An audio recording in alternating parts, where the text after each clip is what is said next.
I was told there.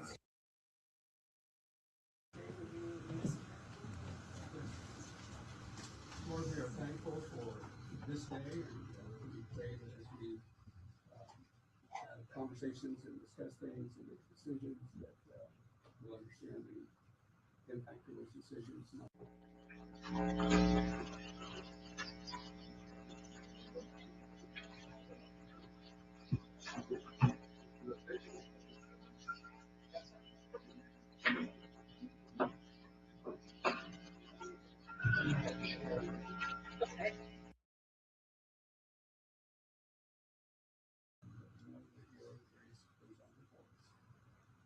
Pray this in Jesus' name. Amen. Okay, kind of crowded here. Harm's way today. There's all kinds of things and stuff going on, but we're thankful for your grace and know that your grace goes on before us. Pray this in Jesus' name. Amen. Amen.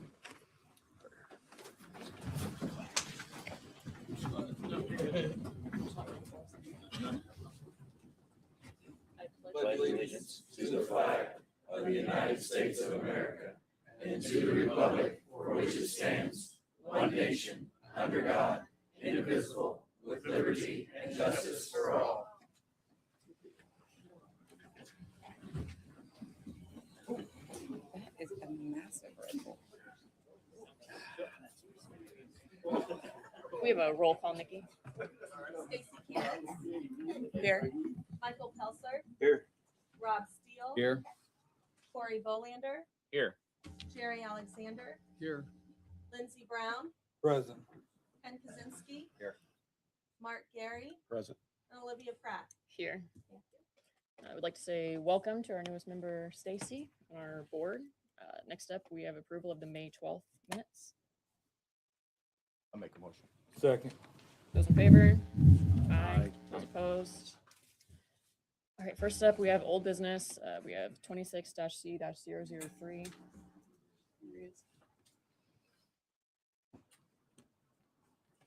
Good morning, board, and welcome everybody.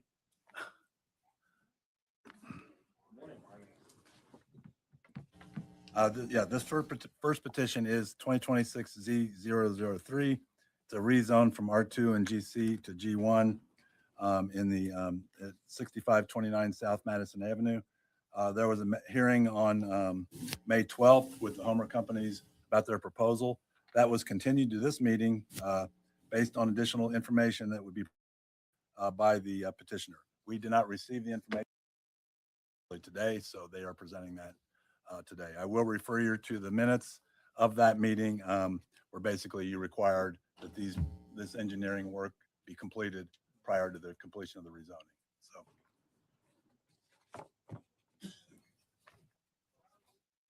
Then please sign in. Sure. Yeah, good afternoon, commissioners. I suppose I'm happy I'm not here presenting a data center. My name is Misha Rabinowitz, again, an attorney with offices at 1 Indiana Square in Indianapolis. Thank you for hearing us again. I guess mainly we wanted to provide an update with the information and the work that's been going on since the last hearing. We know that the drainage plan was really the most significant issue.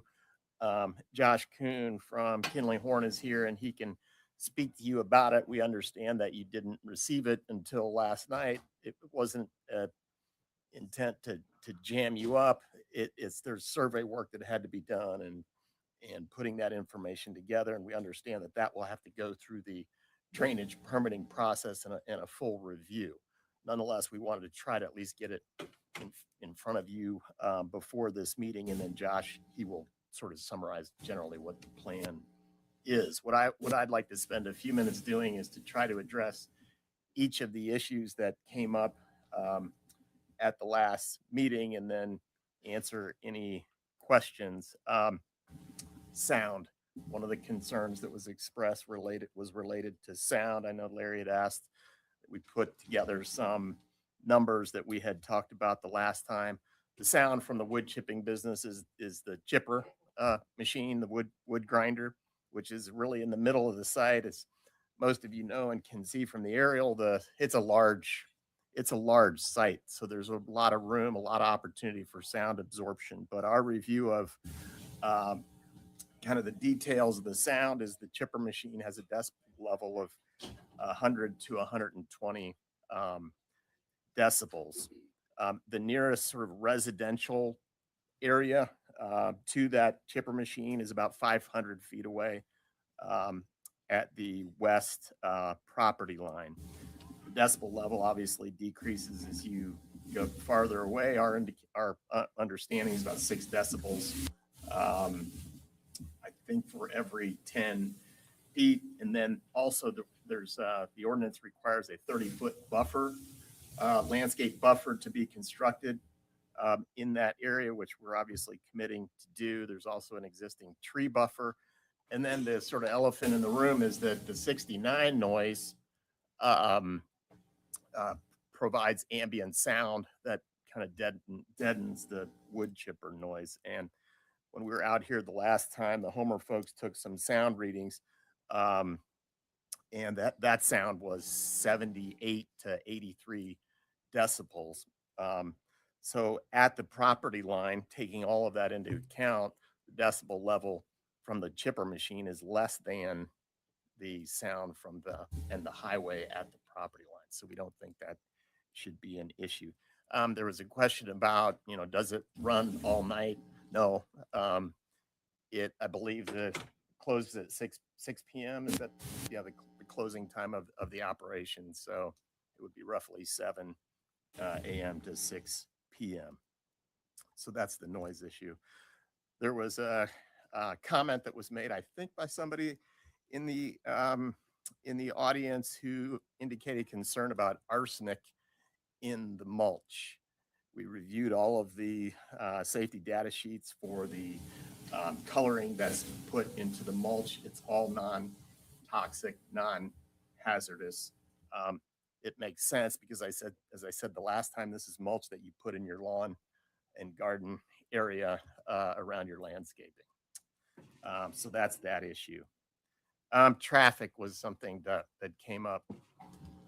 We've confirmed that there's no more than 2 employees on site at any one time. It's a very low traffic use. Generally speaking, there are 2 semi trucks that will be coming and going during the day. So it's not something where you have trucks lined up or even like a gravel pit where you have, dump trucks hauling gravel out on a routine basis. It's pretty low traffic. Fire safety, I think that was another comment that was came in from someone in the audience. We comply with all fire safety codes. We understand that this is they have other operations. Again, as I said, it's a large site. They maintain a safe distance, I believe 30 feet between the stockpiles, which provides room for apparatus should that be necessary to come in and out. So we tried to address that. One sort of separate issue that came up on the drainage before I turn it over to Josh to kind of generally describe the plan and then answer any questions on the drainage came up related to the extra space storage facility that's I think at the southeast corner of the site, and that property owner has some drainage issues and had reached out about obtaining an agreement with the Homer folks about a drainage easement that would provide them the necessary area to drain their property. And the parties have been in contact. I believe there's an agreement subject to getting it put in a written easement, but that will be worked out. We've spoken with a couple of the neighbors. There's a drug treatment facility, I believe, at the northern end of the site. We spoke with those folks. They didn't appear to have any objection to the use, and we've spoken with the Best Way folks who are at the south of the property, and they were very supportive of the project. So with that, I just have Josh maybe take a couple minutes to explain where we are in the drainage plan and then answer any questions you have. Thanks, Misha. Hello, everyone. My name is Josh Kuhn, Kimley Horn, 300 North Meridian, Suite 1500 in Indianapolis, Indiana. To touch briefly on drainage, I understand that, like Misha said, plans were submitted yesterday. We wanted to make sure that we were all good on our end, did some internal reviews. We're trying to go for last week, but had to come to this week. Like you said, survey came in beginning of last week, so did everything we could to get things together as soon as possible for you guys. Like we said, understood that has to go through the drainage review process, understood that'll go through drainage board, and we can dive detailed into the calculations through those reviews. But for the purposes of this meeting, wanted to give a brief understanding of what we're proposing from a drainage perspective. Really, the only thing that we're showing on plans is general locations for where their mulch piles and operations will occur at. And then a swale along the south property line to a detention basin on the west that will discharge to the regulated drain. The swale and detention basin will both function as BMPs, or water quality. I know that was one of the concerns of the prior meeting with anything that might get into the ground. It'll, per the drainage manual, we'll go through both of those water quality detention areas as which would work to remediate anything that may get into the ground. But even so, there is very minimal risk of any of that. Like I mentioned, there's very few trucks on site. There's minimal equipment already. So there's not much concern to begin with on anything getting into the ground. I can dive as much as you guys would like into drainage, but I know there's pretty lengthy drainage report and don't necessarily need to break that down here. But happy to answer any questions you guys have initially with plans or drainage. Josh, of course, I'm gonna have, Mhm. We've been asking since last year for it. We still do not have it. You said you submitted it. I have not seen it. You've not filled out a development form for our engineers that we hire a third party to look at it. I believe So- that was sent over. But, let me finish, please. Okay, yeah, sorry. So we don't have it. I don't have it. So what I need you to do to make sure that we got to make sure it doesn't, anything gets into the ground. We've talked about that in the last meeting. But this is something you'll have a conversation more with Banning Engineering. Mhm. Make sure with the calculations. We also have another situation just came up. Maybe you guys are aware of it, maybe you're not. Bestway just made a deal with the city for 22 acres. That's going to affect this project because with our drains being right there. So we're going to have to look at that now on top of what you've submitted. I have not seen what you've submitted. Our group hasn't seen it. Understood. So we're going to have to look at that, and we'll have probably a couple informals Mhm. to go through to see where we're at, and then back and forth until it becomes agreeable, until we get it to the board, the drainage board. But we have one more denominator with this 22 acres. We've reached out to the city and we've reached out to Bestway. We need, same thing we're asking from you, we need from them. Understood. So Yeah. this might take a little bit longer now because I have no idea what their plans for their drainage is on that area. And you guys all share the same drain. Sure. Okay. Yeah. Understood. And like I said, if there's anything that you haven't received, please let me know. I believe it was all sent over yesterday, and I know Angie should have it, and I think you were CC'd on that, but want to make sure that it all gets to the right sources. So please let me know after the Sure. meeting if you still don't see anything, and I'll I'll make call sure you to get it to today. you. So Cool. if I have it, then you and I can kibitz about it, and then Yeah. we'll get it rolling over. But you got to get, did you fill out your forms for the Yes. development? Yeah. And I confirmed this with Angie too, so wanted to make sure we're all on the same page. All right. So I had multiple phone calls with her over the last couple of weeks. So cool. The pole barn that you're building is 40 by 60, is that correct? So there's no new. Yeah. I thought you guys were building a pole barn there. At a later date, they were planning that. That last You guys meeting, said that I at a thought- later date, you thought you might put up a pole barn. We talked about rebeginning Come up there. we talked about remodeling the existing building that's on site, but we never talked about a new building.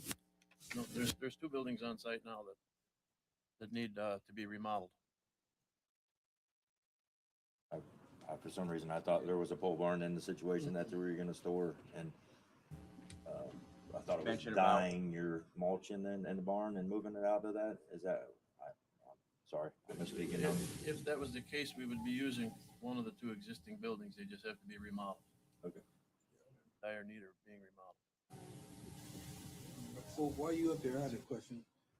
Misha talked about a safety data sheet. Would that sheet be, safety data should be on site at all times? Would it be on site at all times? Yes. Sure. Okay.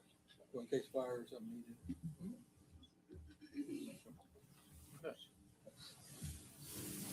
Please state your name to the record, please, Right. and I'll need you to sign in.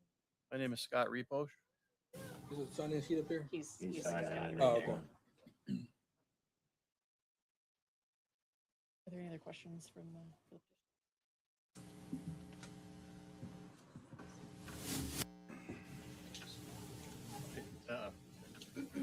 I guess if there are no other questions, I'm hoping this is appropriate.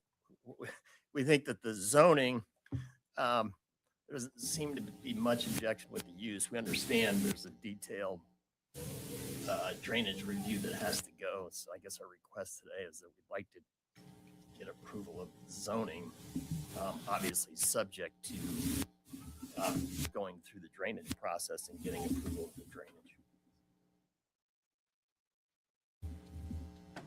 Yeah, that's the process. What's that? That's the process. Yeah.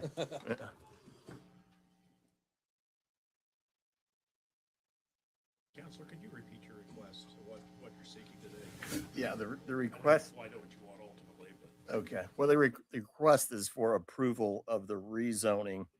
I don't have the classification in front of me, but the light industrial. Requested. Yeah, as requested, the rezoning, and it would be subject to going through the drainage approval process and approval of ultimately of the drainage plan by the drainage board. We could list those as petition. Jeff, let me interject there. I had a similar thought, which I sent to you. It could be contingent upon going them through the site development plan process, which would take them back in front of the technical review committee, which could send them back to the plan commission if they weren't happy with the results of the. So you could do the rezone today contingent on a successful completion of the site development plan. The only thing I would ask you, Larry, or ask to put in there, the board would be that there's no activity on site, no trucks coming in, nothing at this point, because there's a lot of mulch there now. That we do nothing at this point until it gets through the drainage board and their approval at that point. Through that, I would make the motion. Are you guys good okay with that? So are you saying to the site development plan or to the drainage board? But my proposal was that we approve the rezone contingent upon successful completion of the site development plan process, including, as Ken suggested, no additional material be brought on site. Do I have that correct? I don't know why we're having go back to another step. If they've already came here, they've been in front of the tech review, which we've heard you guys and I heard you. So I've heard this a few times now. I think we're to the point that if we approve it, I think all we're waiting for is the drainage board at this point. I hate to have them go through another hoop and another hoop. Okay. We've already been through those hoops. Just don't do anything on the site. Don't bring any more trucks in. Let's agree to that at this point and let the drainage board, let Danny look at it. Drainage board goes through it. I make the recommendation to the drainage board at that point. You and I, Josh, can definitely have conversations, which we should, and then we'll get this moving a lot quicker. If they want to get up and running, I understand that. And like I said, this has been going on. We talked Christmas time last year. So That makes sense. Misha, would the petitioner be willing to make that as part of commitment? Yes. What's been discussed, and then again, as you know, commission, or this is an advisory plan commission, so we'll be making a recommendation to the commissioners with the anticipation that the ordinance, if you make a recommendation today, will be on the agenda for the 16th. Yeah, I'm that's not sure consistent with our understanding. Should we ask the audience if anybody's here opposing it or not? I say I think we closed the public hearing last. A majority of the plan commission could reopen. Are you? No. Was that a favorable motion? or- yeah, that's okay. favorable on those conditions. If Misha and then Josh, you guys agree to that? And Yes. Motion. Second. We have a roll call vote, Nikki. Yes. Stacy Canitz, Yes. Michael Pelser, Yes. Rob Steele, Yes. Corey Bolander, Yes. Jerry Alexander, Yes. Lindsey Brown, Yes. Ken Kaczynski, Yes. Mark Gary, Yes. Olivia Pratt. Yes. Thank you. Thank you. Thank you.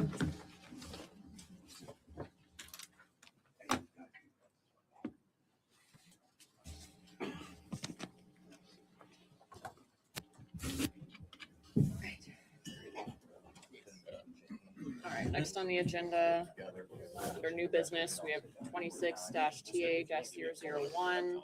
I know Larry's gonna want to speak. Jeff, do you Jeff, want why don't to you address All that? right, guys. kick Good this luck. off? You're welcome. Sorry. Sir.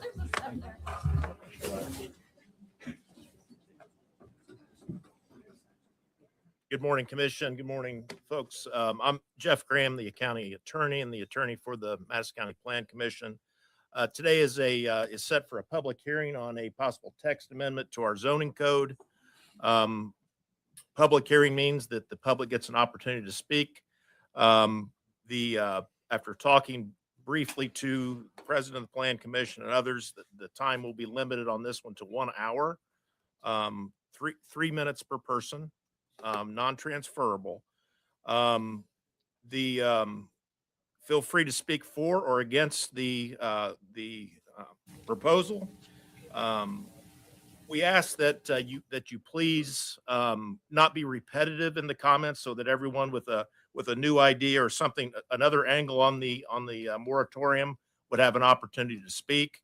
Also ask the best you can, as crowded as it is here and warm as it is, it's going to be difficult, is try when the person's speaking into the microphone to try to keep the noise as low as we can.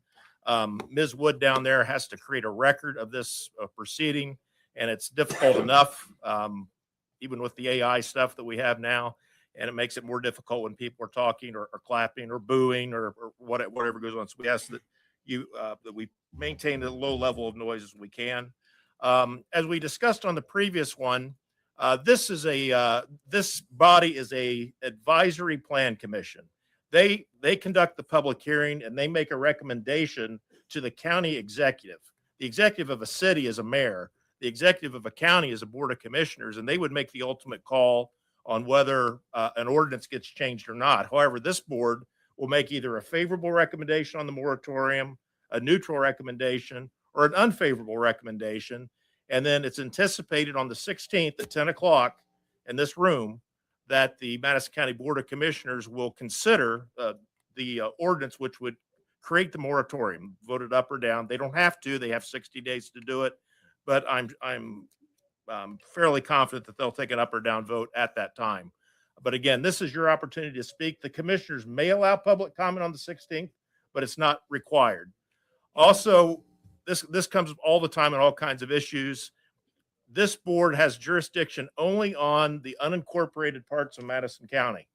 And that means if not in a town or not in a city, if it's in Ingalls or if it's in LaPel or Pendleton or Elwood or another place like that in the county, this board does not have planning jurisdiction. So if you hear about another project that's going to take place in one of our municipalities here in the county, there's nothing this board nor the Board of Commissioners can do to affect that project. So with that said, I'll turn it back over to Madam President. Thank you, Jeff. Okay. Well, before when people do come up to speak, please state your name and address for the record and be sure to sign in so that Larry. he has Right. information. I do want to make a motion. I did talk to Olivia to add additional 6 months, that we take it up in July's meeting for additional 6 months. So we have a year on this. So if we get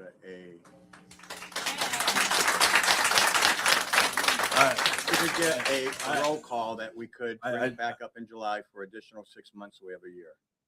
I just defer to Jeff. I mean, it was I've talked to Jeff. advertised as 6. 6 months, yeah. Right. You run into some possible risks on doing that. You could always come back next month and have another public hearing and extend it out another 6.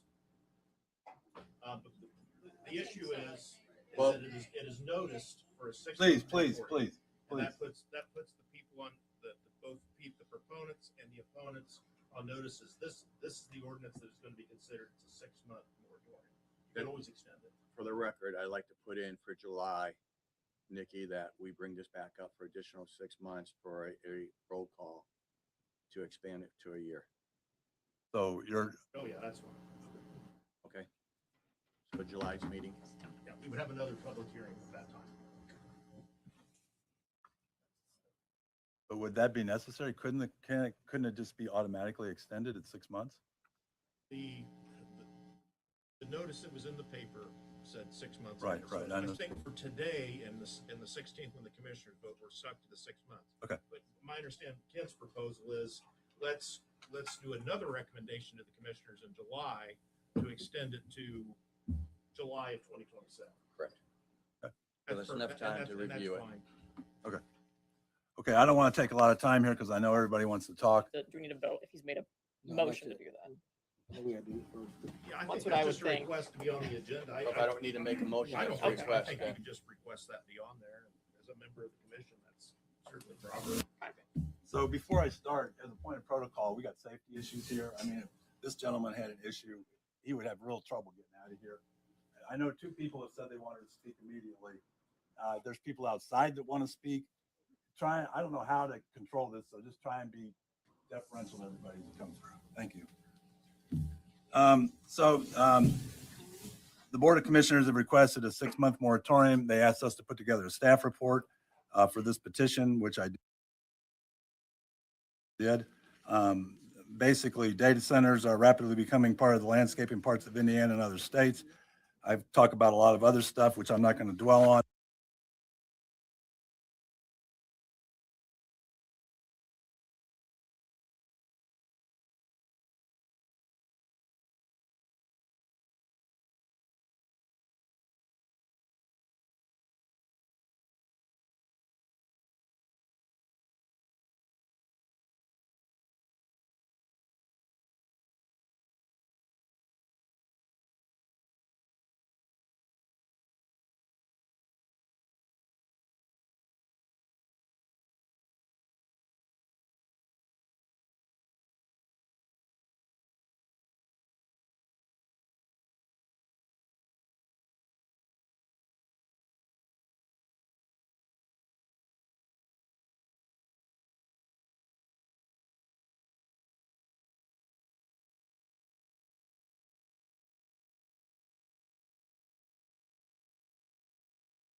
I'm going to elaborate more on what Ken suggested with the 12-month moratorium and why we believe it is best, again, still, for a 12-month moratorium. My name is Tandy Holloway Jones. My husband and I have lived in Madison County for 65 years, all of our lives. I'm also hearing impaired. And for me and everyone that's here and the people that are outside watching online, please speak into your microphone.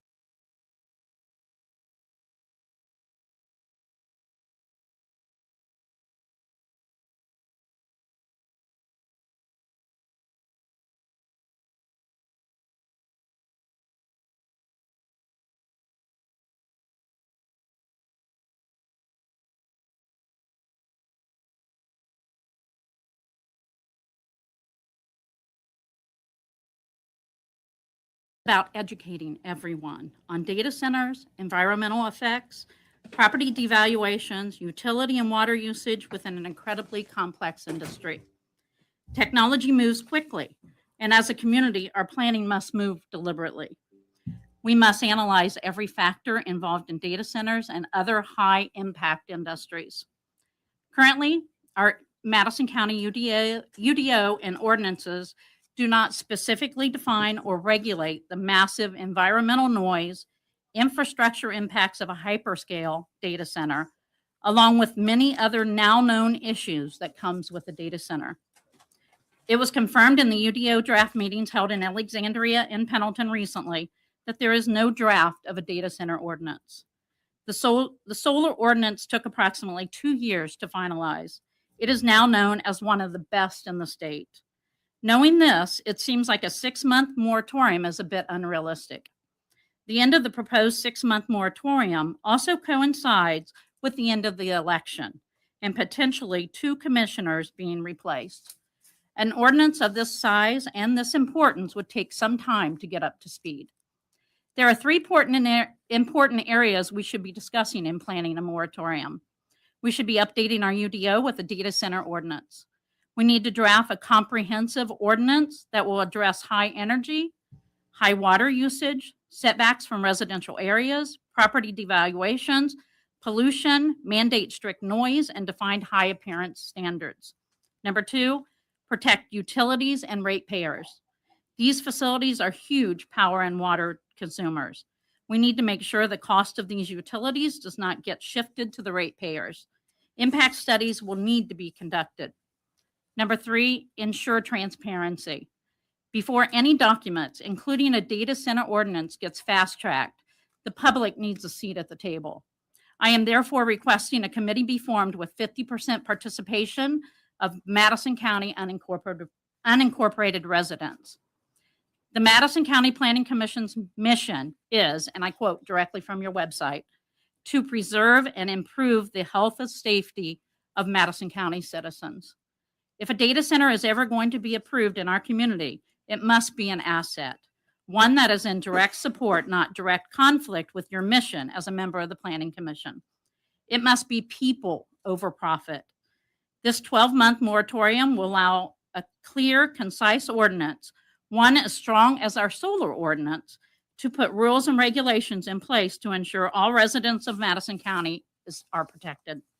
I urge you to press pause, educate yourself and each other, protect our resources, including valuable farmland, and put all residents' quality of life over big block buildings in our farmlands. We have our group here, and you will hear more from our group pertaining to our issues with not only data centers, but also with the 6-month moratorium. In answer to your 2 questions, yes, I have a cell phone. Yes, I use social media, but I did that way before hyperscale data centers were ever planned. So to assume that because we use social media and a cell phone, it has inhibited the growth of data centers, I think we need to do some more research. Thank you. Mhm.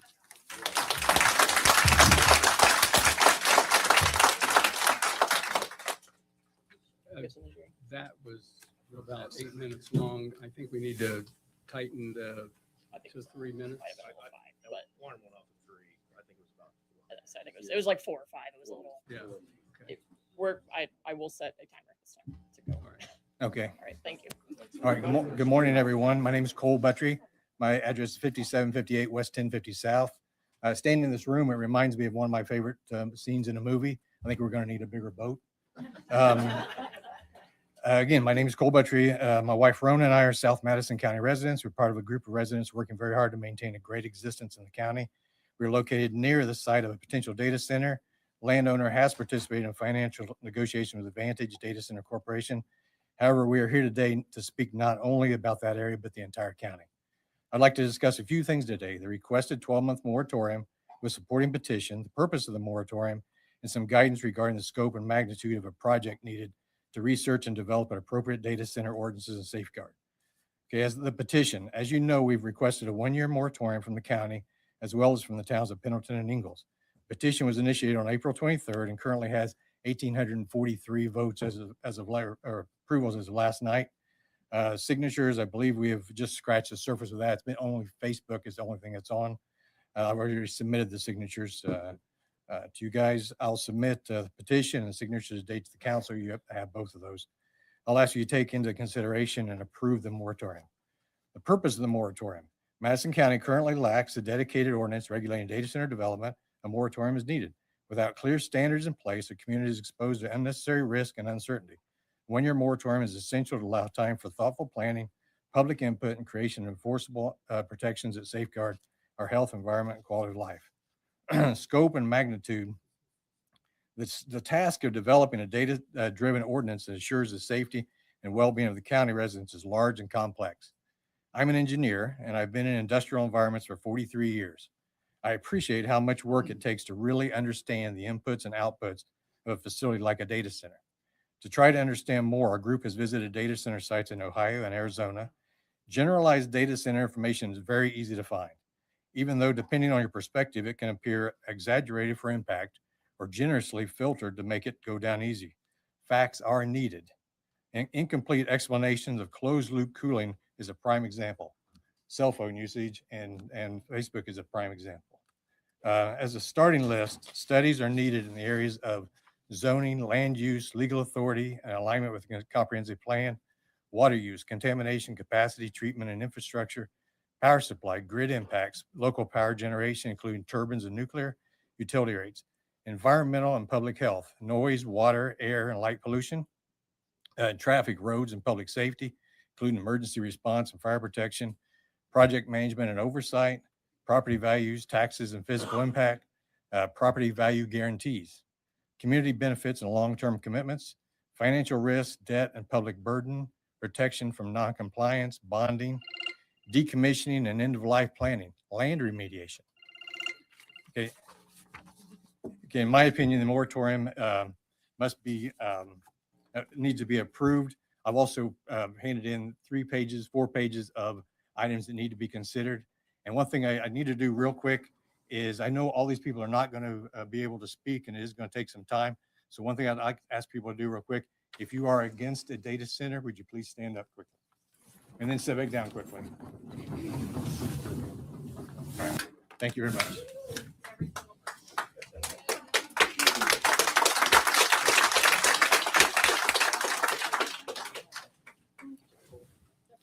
My name's Isabel Stragey, 9881 South 575 West. Good morning, ladies and gentlemen of the council. My name is Isabel Stragey, and I'm a resident of Madison County and a nursing student at Anderson University. I gladly made that decision because I believe in the health and I believe in the safety and general welfare of our county residents. Ultimately, health is a concern. Not only will data centers affect the health of this generation, but generations to come. My responsibility as a soon-to-be nurse is the health of the community. That is why I stand here before you today. I've done the research regarding health concerns caused by data centers, so let's venture into some of those now. Noise pollution. Data centers emit 2 kinds of frequency, the first being mid to high frequency, measured in 65 decibels, which exceeds the healthy amount recommended by the National Institute of Health and causes hearing damage. The second kind is low frequency, and exposure to these airborne pressure waves can cause cellular and tissue damage. They interfere with daily activities, feelings, thoughts, sleep, and rest. These are also accompanied by negative responses such as anger, exhaustion, and stress-related symptoms. How willing are they to sacrifice the health of Americans for a glorified trend? At what cost? Air pollution. Saby, a data center company, uses 120 Tier 2 diesel generators for emergency power, which will periodically be tested. When the generators run, they emit air pollutants such as nitrogen oxide that the EPA states causes smog. Not to mention long-term exposure to those pollutants are linked to respiratory disease, cardiovascular problems, and cancer. Vulnerable populations such as children, the elderly, and those with pre-existing conditions are at an even higher risk than others. At what cost? Now for the biggest concern, water pollution. Data centers now promise a closed-loop system as if this makes the situation any better. In fact, closed-loop systems require more chemicals in the water, such as PFAs, also known as forever chemicals, corrosion inhibitors, biocides, and antifreeze. Once the toxic mix can't be used anymore, it's flushed out of the system and drained out to contaminate the local aquifers. This presents a huge contamination risk as many residents near this development obtain their drinking water from wells. So closed loop doesn't even come close to addressing data centers' outsized water demands. At what cost? At a previous meeting, I sat and listened to the concerns of this planning committee about a mulch company. Various members discussed potential traffic, noise, and drainage issues. The proposed data center will rain the same issues upon Madison County tenfold. All big data companies will attack and push back on what I just shared and call it a false narrative of health harms.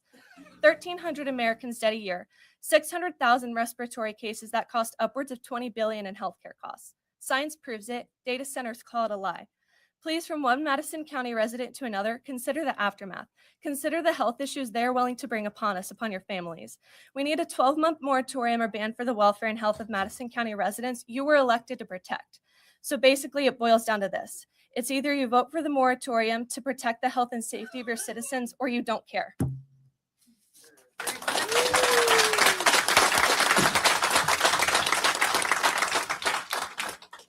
All right, I'm not known for being short-winded, so I'm going to try to keep this short and sweet. My name is Kathy Hahn. I live at 10738 South, 575 West, just outside of Pendleton. All these are my neighbors, and born and raised in Alexandria, so Madison County residents our whole life. We moved here 2 years ago, and to get away from Fort Wayne with being on the interstate, and they're building and tearing down all the trees, and we found our haven, right? Well, 2 years later, that is being questioned. So in light of understanding what we're facing right now, I want to share with you how it worked for other communities and what they're saying about it. So my first quote from a resident is, "We are truly living in hell." This remark was made by a resident in Northern Virginia, living a firsthand account of what it's like to live near a data center. And here's some more. "It's a constant electrical hum that I can almost feel behind my eyes when I'm sitting in my living room. The noise is way beyond horrendous for anyone within a mile. So some claim to even have to sleep in their basements at night because it vibrates too hard on their higher levels. The constant buzzing and smell of what I believe to be diesel. It's hard for me to even go into my own backyard. It's disheartening to see our community transformed by these industrial warehouses, but we're not going anywhere. In the winter, it's like someone's actually shining a light in my bedroom window. No one in this country wants these. On March 25th, 2026, AI Data Center Moratorium Act was introduced, and it's a bill that could pause all new large-scale AI data center construction until Congress passes legislation addressing safety, worker protections, and environmental standards. It was already mentioned, but according to the National Institutes for Health, a recent model does suggest that about 1,300 deaths a year are attributed to data center pollution, poison, with a burden of about $20 billion annually to taxpayers. It's a lot of money for me. I don't know about you. But what we find are water usage and pollution. We find noise pollution. We find air pollution. We find higher energy costs, and we also find changes in land use, which take a farming community that's been in the family for decades and for centuries and for generations, and now it's just completely being uprooted. So this one is a really good one. So according to Tech Republic, and first of all, I sell software for a living, so I do have a cell phone, I do use AI, and I feel there's a time and place for it. But just like electricity use, turn the light off when you leave the room. Don't leave running water and just walk away, right? Use it respectfully. According to Tech Republic, sending one email with ChatGPT is the equivalent in consuming one whole bottle of water. 6.7 billion AI-generated emails are sent every single day. That means we are sacrificing 6.7 billion bottles of water, or 52.3 million gallons a day, for 7 million people to send one email. Then you've got your boss saying, do it again, try it again, multiply it by 3, 4, and 5. So imagine you are someone struggling to find safe drinking water, and these things are, yep, that's my time, but imagine you can't have safe drinking water, but somebody wants to send a fun meme, and now I don't get drinking water because of that meme. And what I would just say to wrap up is that it's crucial to give us time to provide education and build a case. There's a lot more to be found out to understand what the implications of our family's health and your family's health are. And you can decide whether or not our community would be part of that living hell. And I hope the answer is no. Thank you.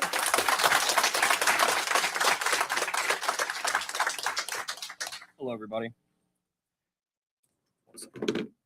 Morning, everyone. I'd like to thank the board for their attention and time on this matter. Also like to thank the public for coming in today and organizing around such an important issue for our community. Members of the Plan Commission, before I begin, I understand there is a time limit for public comment. State your name, please. Okay. For the record. Oh, I'm sorry. My name is Christian Ronho. I live at 1348 Ohio Avenue, Anderson, Indiana. Members of the Plan Commission, before I begin, I understand there is a time limit for public comment. I've worked on this for several weeks. I've prepared a concise summary that may run slightly longer than the allotted time. I want to iterate in good faith that I have no nonsense remarks or ad hominem attacks for anyone on this panel that would disgrace these chambers or your positions. With the commission's permission, I would respectfully like to preemptively request a brief extension so that I may present my remarks in full. I would just, Okay, yeah. okay. keep going. My name is Christian Ronhell. Some people know me by Christian Miller. I'm a lifelong Madison County resident, born and raised right here in Anderson. I'm a father of 4. I'm a parent. I'm a partner. I'm a provider. I'm a Christian, and I'm a friend to you all. I'm hoping to use the time I have this morning to bolster community insight on the matter of data centers in our community. Today, the council here before us are poised with the unique opportunity to demonstrate that the voices of Madison County residents genuinely shape the decisions made in this chamber. Moving forward, I'd like to talk about some metrics. The 6-month moratorium is just the first step in a long battle with multi-billion-dollar corporations with tremendous political power and financial influence. The United States has 5,427 data centers, with Indiana hosting 122 facilities backed by 22 corporate entities, while also leading the nation in tax incentives for these facilities. They want to come here. These incentives have attracted major investment from companies like Amazon and Microsoft. I have numbers here, but for the sake of time, I'm not going to go into them. That said, Madison County has aging infrastructure, and there are present growing concerns about the integrity of our grid infrastructure and current water supply, which raises an important question. Can our current infrastructure withstand the additional demand on our electrical grid and water resources? What are the environmental consequences of large-scale water consumption if these facilities rely on liquid cooling, and what effects could that have on sensitive ecosystems surrounding the White River? There's a myriad of legitimate concerns with these facilities, and often in large-scale development, the promise of economic gain dominates the conversation, while environmental, ecological, and communal risks are pushed to the margins until public forces them into focus. How can we proactively counteract this problem? This brings me to my focal point: corporate valuation and cash flow. These companies have trillion-dollar valuations with, for example, Amazon has $86.8 billion in immediate liquidity. They have $86.8 billion that they can just throw at a problem if they want to. Is it out of the realm of possibility that should Madison County approve, and I vehemently oppose it, but should Madison County approve an expansion of hyperscale data centers, could a trust fund be approved where developer seed capital investment, along with energization, groundbreaking, and operational launch contributions are used to offset energy consumption and kickstart civic investment? This will be followed by a 1-year operations cash injection with annual index payments for 2 to 10 years adjusted for inflation and scale. Thank you. There's so much. I understand. Okay. We've got to be respectful. Yeah, I understand. Will there be another long form conversation where we can talk about this? The public hearings today, Ken made a motion for an additional. July? Was that one in July, sir? I say you can, yeah, you can submit. I said we've got, like you said, hundreds of emails already on these. Well, thank you for your time. Thank you.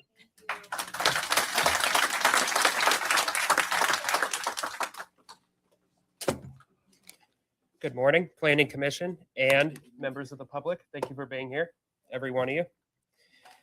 My name's Adam Peckham. Address is 114 North Randall Street, Ingalls, Indiana. I've lived in Ingalls, the Ingalls area, my whole life. Know the area very well. And I'm an avid consumer of global news. I pay attention to everything that's happening, from financial markets, supply chain logistics, geopolitics, and more. And how does any of that relate to why we're here for data centers? Because the answer is diesel fuel. Diesel fuel, we are staring down the barrel of a diesel fuel shortage in this country. There are farms going fallow in Asia because they cannot plant their crops. Europe will be in this crisis in a matter of weeks. The US will be in this crisis in a matter of months. Everything is used. Diesel is used for the production of everything, from agriculture to shipping to industrial production and construction. And where does construction lead? Well, diesel builds data centers. Diesel fuels the generators to either operate the data center or to serve as a critical backup so you don't lose all your equipment. Diesel fuels the shipping of all the components of the data center to get there. We don't use trains much anymore for that kind of stuff. So what happens when a company starts to build a data center and then has to abandon the project because of a fuel shortage that we will run into very soon? And what will we be left with? Land stripped for a project that isn't done. The cost of the cleanup will be transferred to the local taxpayer, and the loss of revenue to the county when the companies default, which, speaking on that, OpenAI is, there are many speculations about that happening as we speak, especially with the bond markets going up. And as you weigh the importance of a moratorium and even a full ban, please take this serious issue into consideration. And if you want some sources, you can find anything from Reuters to CNN to even outlets like Fox. All of these issues, from the Iran war to the impending energy crisis, will affect projects like this. So, in favor of a moratorium, please vote for this, proposal, and potentially save the taxpayers of this county and the future economic development of the area. So, thank you, everybody.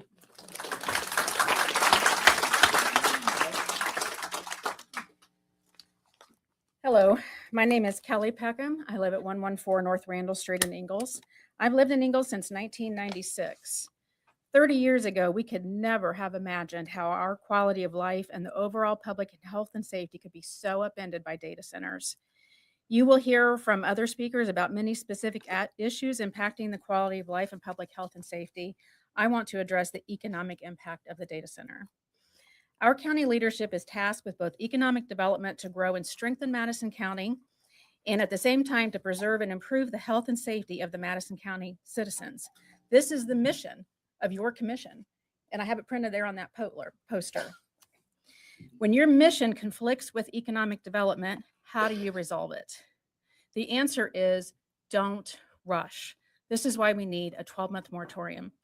Take time to consider all the impacts of a potential development. Do the research, review national studies, commission critical local studies, consider the long-term impact over the short-term gain, and thoughtfully update our UDO to protect our residents and natural resources.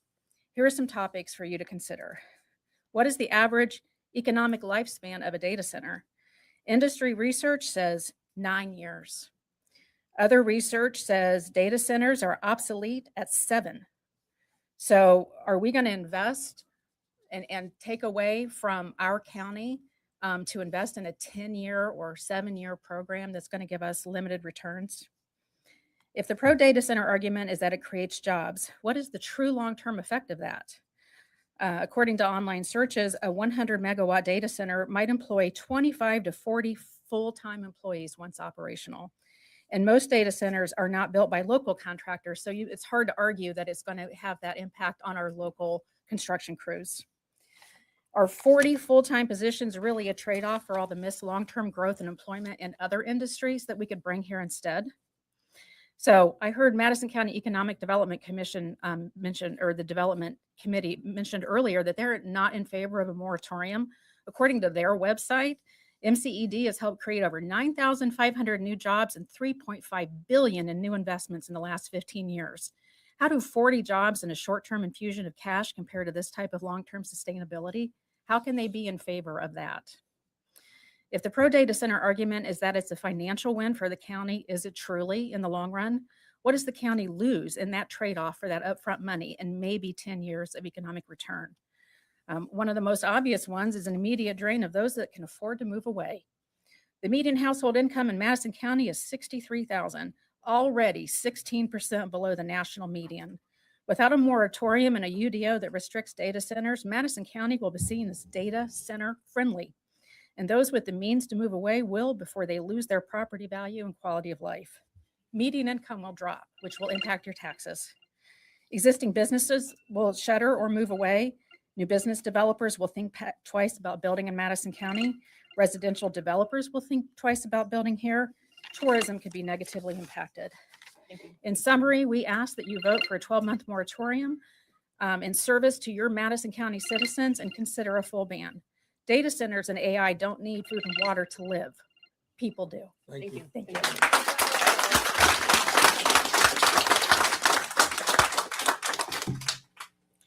Good morning, everybody. Thank you for being here. My name is Douglas Eisengrein. I am a resident of Eastern Hamilton County. I am here with a good friend of mine who is a lifelong resident, Heather Green of Madison County. And I have spent a fair bit of time here in Anderson, Pendleton, for various political issues. So first, let me say that I am very much in favor of you voting for the 12-month moratorium. A little bit about my background. I am not a lifelong Hoosier. I moved here from Northern California in the Bay Area, San Francisco area, in 2019. I have worked directly in Silicon Valley. My last full-time job was for a small software startup directly across the street from Meta headquarters, at that time called Facebook, of course.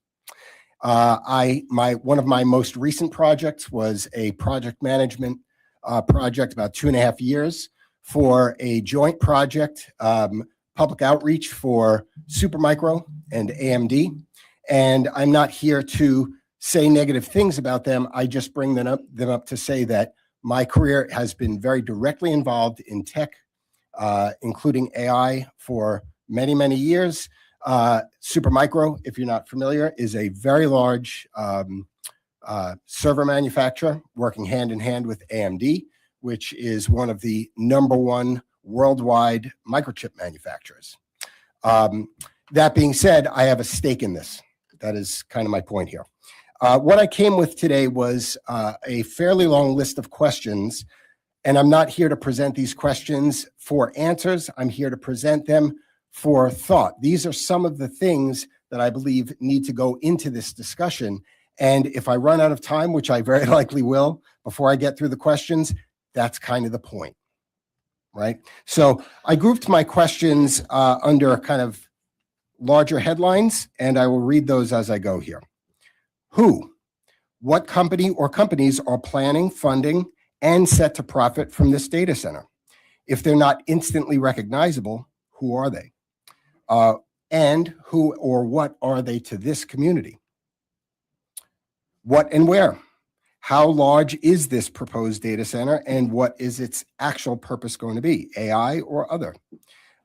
What is the proximity to the nearest houses, businesses, schools, farmland, parks, etc.? Then we move into energy and resources. Energy, power. Who will provide this power? Will it be the local utility? Will it be some other private power source? These are things that need to be considered. How much power will this particular data center require? Some of the data points by some of the previous speakers have already been presented. I'm not here with data points. I am here just to pose these questions. Yes, I know I've run out of time. Now, just to wrap up here, I had probably somewhere in the neighborhood of about 25 more questions to pose, and that is the point. There are a lot of questions that need to be asked. So again, I please ask you to approve this moratorium. Thank you.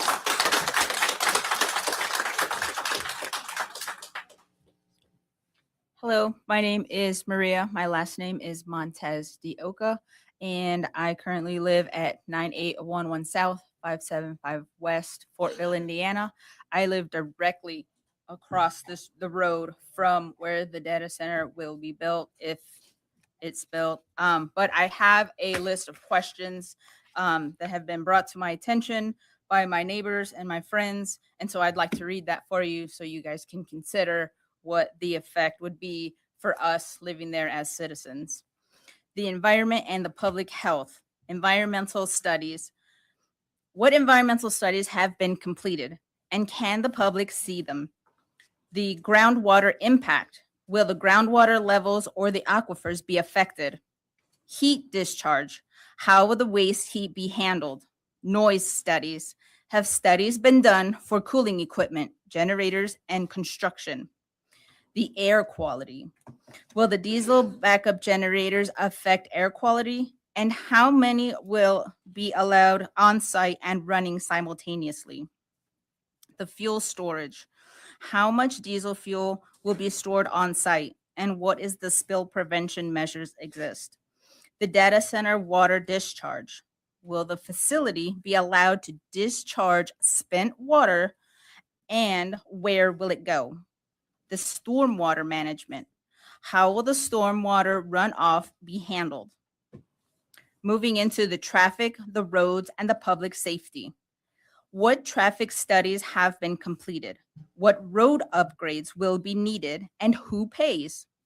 What construction traffic should residents expect?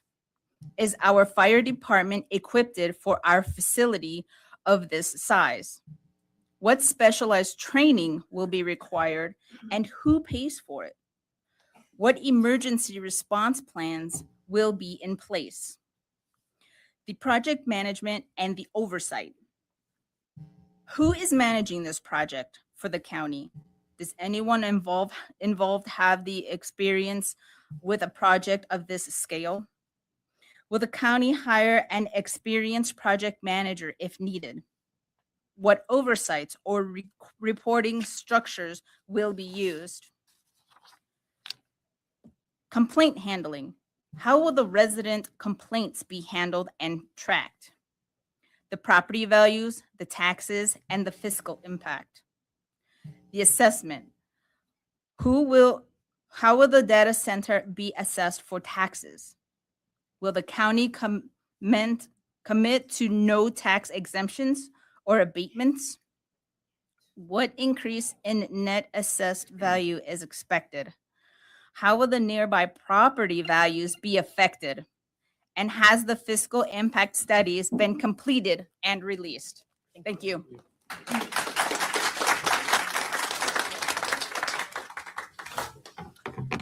So before I start, I just wanted to point out that everybody in this room stood up when asked if they wanted a data center in their community. And now I would like you to raise your hand if you're a Republican, or if you would consider yourself on the right.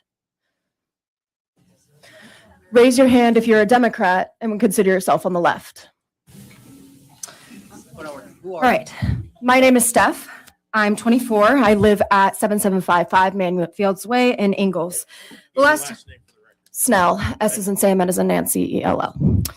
The last time I spoke at one of these meetings, I had just gotten off work. I was in my pajamas and was a total nervous wreck. So today I'm here to say the same thing, but a little more coherent. The last time I spoke, I used the word poor in reference to Madison County as opposed to Hamilton.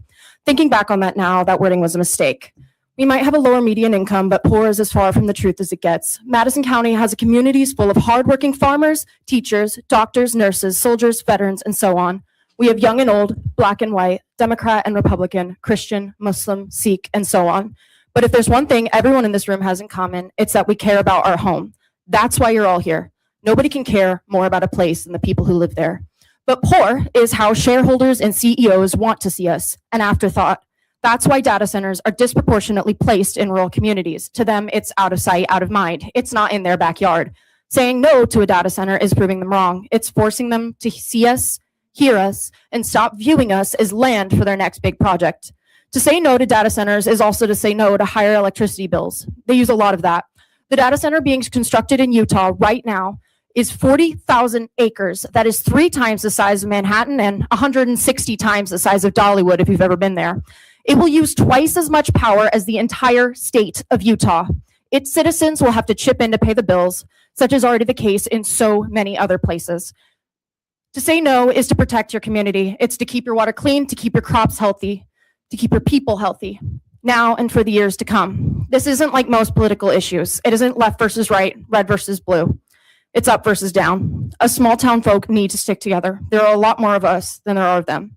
The 12-vote moratorium we're requesting will be a step towards ensuring whatever choice we make will be the best for the citizens and future generations of Madison County.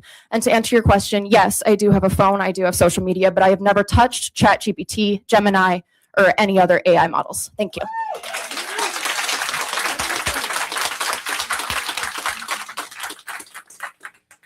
Good morning. My name is Frank Stapleton. My address is 1102 West First Street.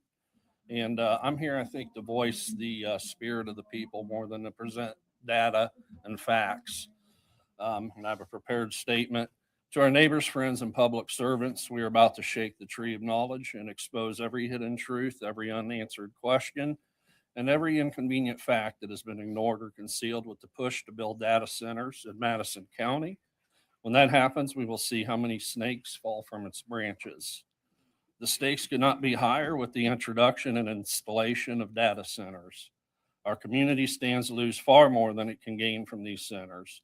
After our land resources, quality of life, and future opportunities are sacrificed, there will be no undoing the damage.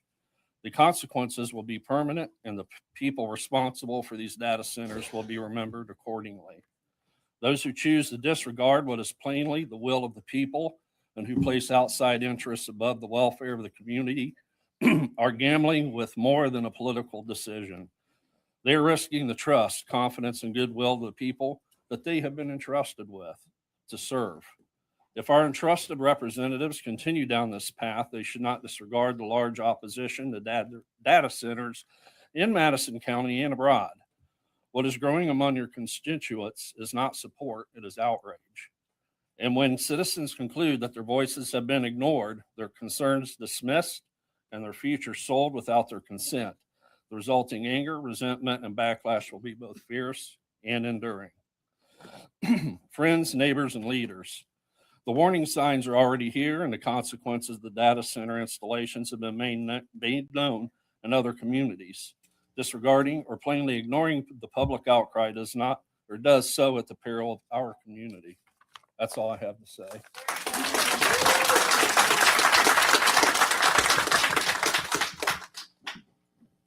Morning. My name is Ronald Carroll. I lived in Madison County for 50 years up until February. My current address is 9600 North 500 East in Pendleton, which is just south of the Madison County line. In addition to that, I maintain a significant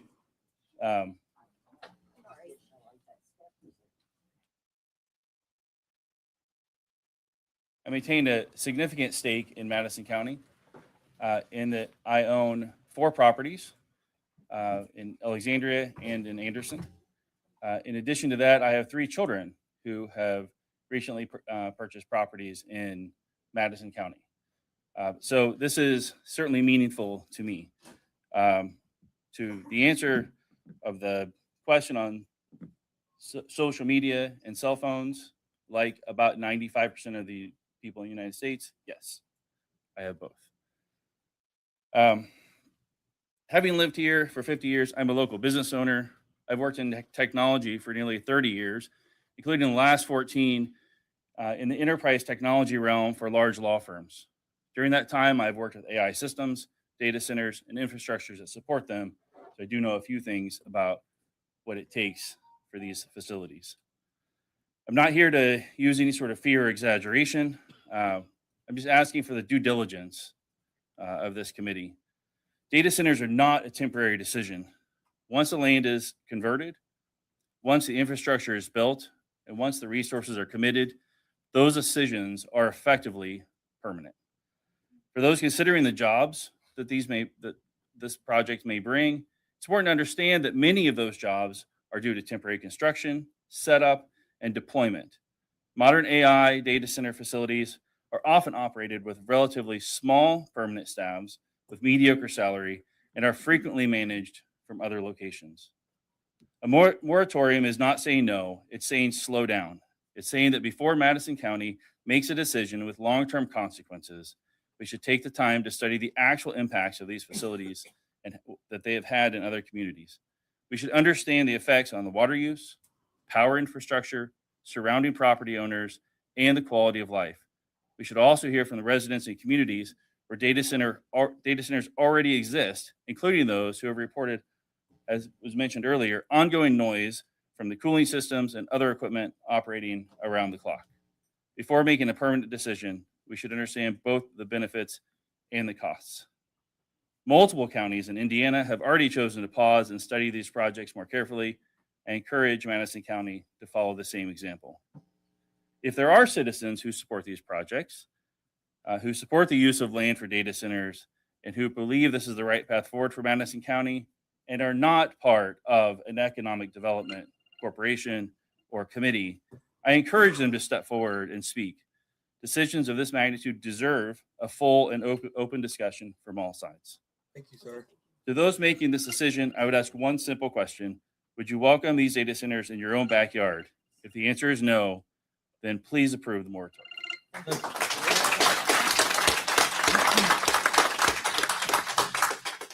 Good morning. I'm David Sargent. I live at 609 Imee Lane. I'm here both for myself and as Fall Creek 1 Precinct Committeeman on the Republican side. As you all know, this is a very complex issue. With everybody's testimony here, they've exposed a lot of questions. Now we know what we don't know and what we need to learn before we can make a valid decision on whether or not to approve a data center here in Madison County. This requires a special committee with a comprehensive study that would at least take 1 year to do properly and to expose the citizens with the findings of this committee and all issues being resolved that they have. When I was an officer candidate school, they taught us the 5 Ps. Proper planning prevents poor performance. Very simply, there's a lot of issues here that have to be worked through to be sure that this would be a fit or would not be a fit for Madison County. This is very important. Do you know that 1.5 million acres a year of farmland are taken away for manufacturing and other uses? That's 40 square miles every year. God isn't making any more land. Could we possibly repurpose brownfield property, which we have over 1,200 acres here in Madison County, for use as a data center without taking fertile farmland? That's a question. On some of the other things are, what are the unintended consequences if we do approve a data center? What are the long-term effects? Like I said, we now know what we don't know. Long-term ramifications with anything, there's good and there's bad about it. It's a double-edged sword. Let's make sure that this is an asset to Madison County if it's approved and not a debt or a burden on it. Now we have all these properties here, especially in Anderson, that are brownfield properties. Some are on Superfund decontamination sites. Let's make sure we don't add to that here in Madison County. Thank you very much.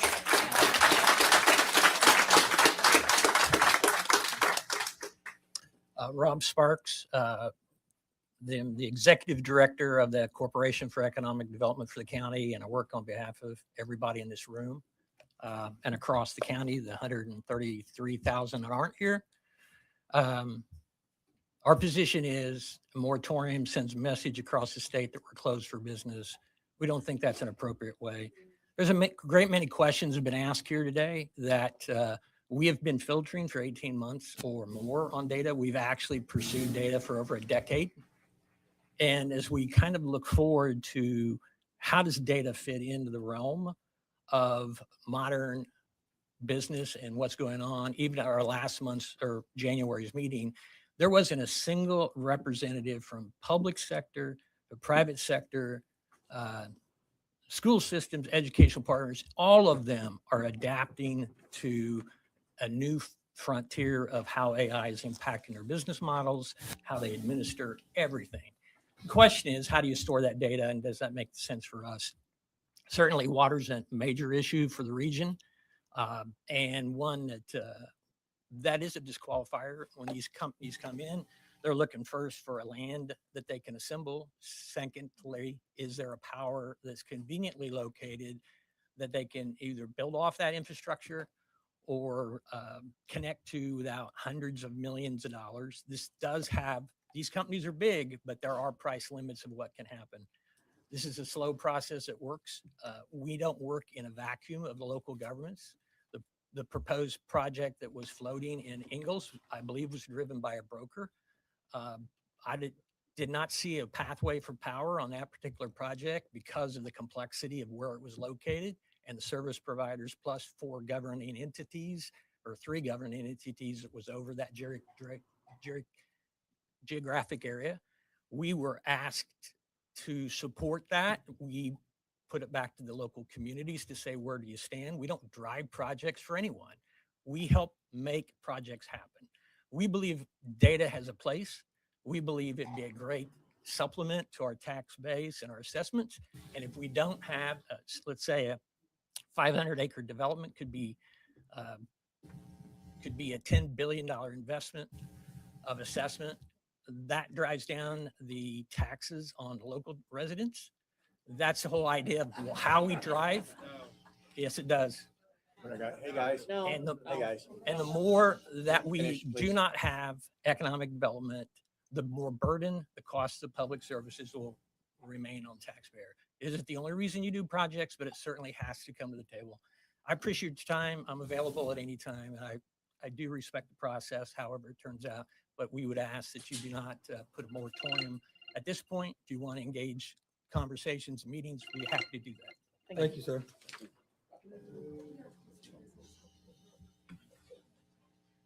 Hi, my name is Lisa Tornacasa, and I live at 6511 Colt Lane. I am by trade a school counselor. I hear all the time about how this affects the community, how this affects the water, how this affects our energy bills, et cetera, et cetera. I do not hear how is this going to affect people with mental health disorders. I think of myself. I have bipolar. I have no idea what that humming will do to my bipolar. If I will be in a state of depression all the time, if I will be in a manic phase all the time. I've already been hospitalized twice for suicide. I don't want to go that route again. Then I think of my neighbors behind me who have 2 autistic children. They live their life by extreme structure. And if you're humming one level one day and the humming is louder another, that throws the entire structure of their life off. That also causes problems for the family because then the family has to figure out how to work with the child differently now. Then I think of my grandmother who had dementia. And every day, if she had to sit by this humming and see this water and live her life, what little she had after she was diagnosed, it would destroy every quality that she could have had her last few years. I think that our moratorium needs to be more than a year because you can't get this kind of data in a year. There's no way. It is long-term. Long-term effects, not only the patient or the person with the disease, it's the family sometimes, especially when it's the child that is suffering. We need it to be longer. And I'll be a part of your committee.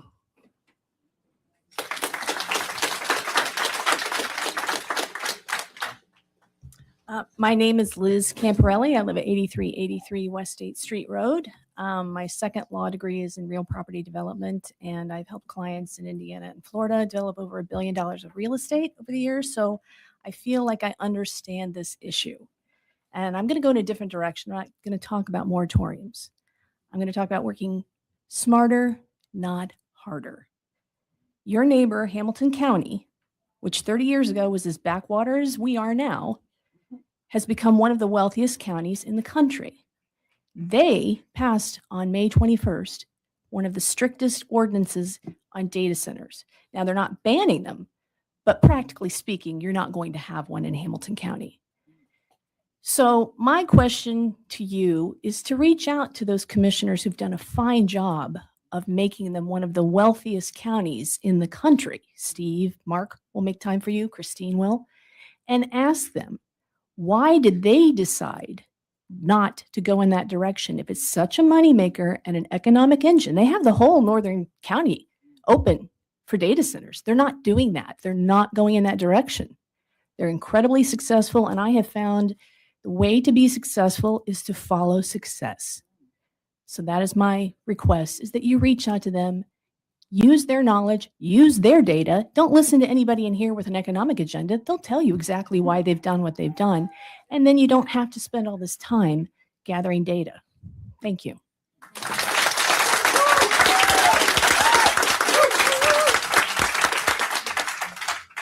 Hello, my name is Luke Fields. I live at 226 Federal Drive right here in Anderson, 46013. I'm a history teacher at a nearby middle school. My wife is a social worker and in her last year of law school.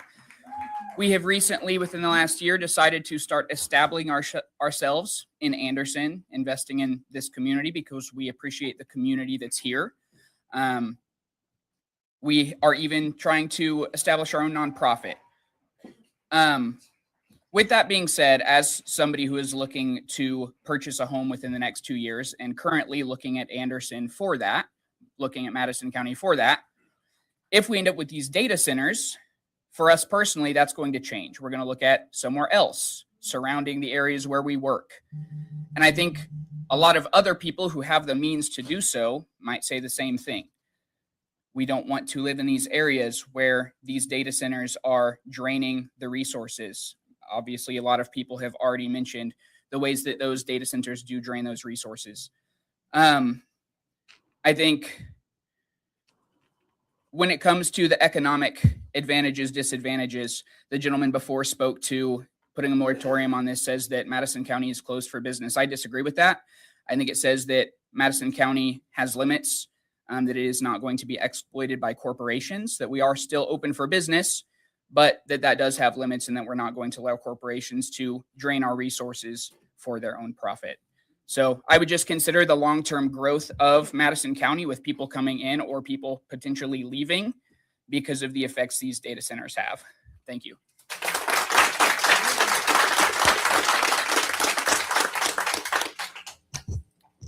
Cheryl McKinney, Madison County resident. I'm here today to ask you to slow down and take a more cautious approach before making long-term commitments related to data center development in our county. My first concern is a 6-month duration of this moratorium. It expires during the holiday season. It is much harder for working residents to stay engaged in this process. Public meetings are already held during morning hours when many people are at work. Important decisions should not be timed in a way that limits meaningful public participation. I ask that any further meetings ensure residents have a fair opportunity to review information, attend meetings, and provide input. My second concern is the uncertainty surrounding potential long-term impacts. History has taught us that what is considered acceptable today is not always considered acceptable tomorrow. Decades ago, certain levels of lead exposure were reviewed as acceptable because the data did not yet show the full extent of the harm.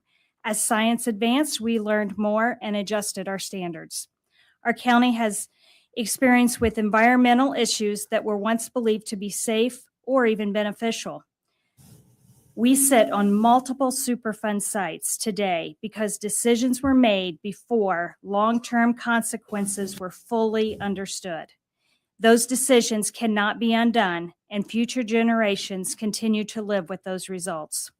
With data centers, there are still questions about long-term environmental infrastructure and health impacts. We know these facilities require significant power and resources. We also know that some studies have examined possible health concerns associated with living near high voltage transmission infrastructure, including research into childhood leukemia. Whether those findings ultimately apply here or not, they demonstrate the question remains and deserves careful, independent review. My request is simple. Put the brakes on this process and do more research. Seek information from independent experts, not from developers, not from consultants, or parties that stand to financially benefit from these projects. Once decisions are made and infrastructure is built, they're difficult or impossible to reverse. The responsibility of these decisions belong to you today. I ask that you proceed cautiously, ask those hard questions, and ensure the interest of current and future residents come before promises of short-term financial gain. Thank you.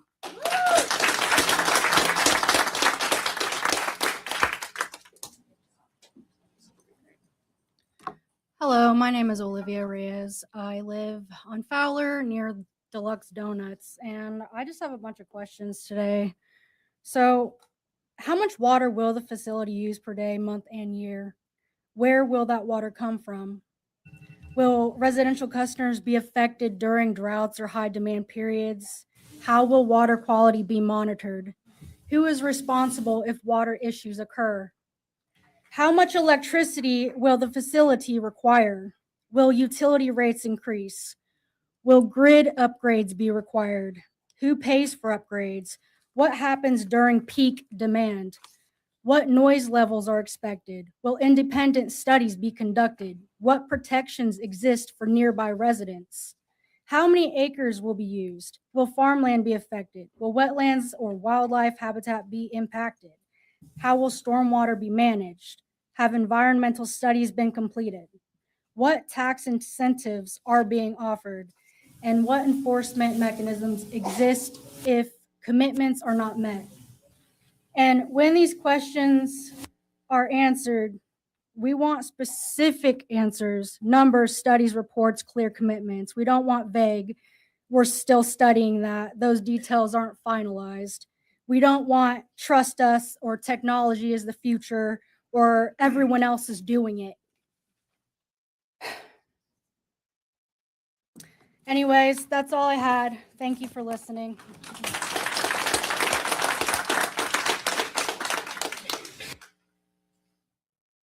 Thank you, Commissioners. My name is Dick Krager, 10433 South State Road 9. The proposal would be about 100 yards from our backyard, so I guess that's why I have a concern. I want to thank you for entertaining the public comments, and I really want to thank all of you for making the comments. A concern I have, which kind of umbrellas what's been said today, is already an Indiana code 3236, and it is the nuisance code of Indiana. And I'd like you to consider everything you've heard here and how this nuisance code, Indiana code, would be applicable. Personally, reading through it, I think a development like this and the construction of it creates a lot of nuisances. Yes, it does. So just a consideration, the Indiana code on nuisances. Thank you. I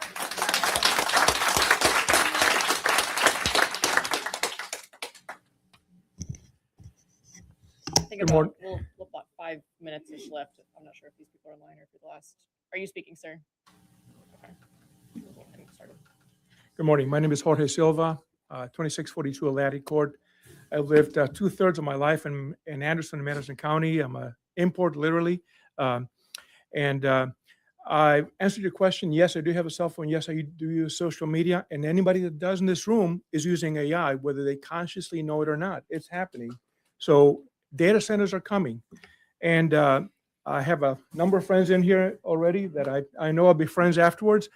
As I looked out my kitchen window and looked at my backyard and a farm and trees beyond that, I thought, okay, what would it take for me to accept a data center back here? And I thought of several things. One is, we talk about by the way, before I say that, quick comment about lead smelters in the country. These are the people that take lead and process it. All your cars, even hybrids, typically have a lead acid battery in them. There are no lead smelters in the United States anymore. Why? Because EPA said you got to have this. So what happened? All those lead smelters moved mostly to China, India, whatever those places. So there's more pollution being generated than if they're done here. So with the same mindset, the data centers, let's not just, I don't want to anywhere near my house. Let's manage it. So again, what would it take for me to say, I wouldn't mind if it was back here? Water. Limit their water in a way that it prevents draining the resources. I did a little research, and a medium-sized data center uses about 5% of what Anderson puts out on a daily basis. It's not a huge amount, but it is a large amount. We're on a well, by the way. So aquifers don't understand county lines. It's the same aquifer, whether you are. So put a restrictive ordinance quickly in here, study it more, and then open it up later on. Because if it goes into the next county that doesn't have an ordinance, they're going to put that aquifer. It's going to give us more. So I'm actually saying put something in place more quickly that's restrictive, and don't get into analysis paralysis, but then look at opening it up later on as more data becomes available. Energy usage, limit their energy usage. Ask them to fill their roof with solar panels, do whatever they want. The diesel technology today is so clean that people are thinking about 35, 40-year-old diesel engines spewing out smoke. That's not the way they are today. So that pollution is very highly controlled. And when they run the generators once a month to test them for an hour or whatever they do, you can mitigate the noise, you can control it, which leads me to the other one. Noise. Put a standard that at the property line, you cannot increase the measurable noise. Maybe allow them 3 dBs. Measure it at midnight. Take a 5-minute average. So if a car goes by, it doesn't bias the data. But limit it. Put requirements that they put a tree line so that, again, my view out the back window, Cole's view out his side window doesn't get ruined by this big block building. All I see is trees again. All these things, yeah, yes, all these things we can do. So don't resist, manage it appropriately. Thank you.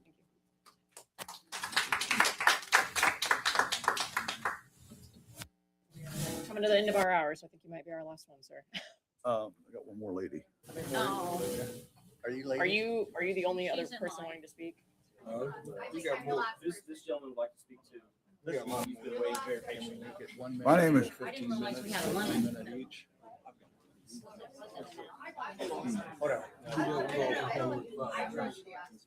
I'm with.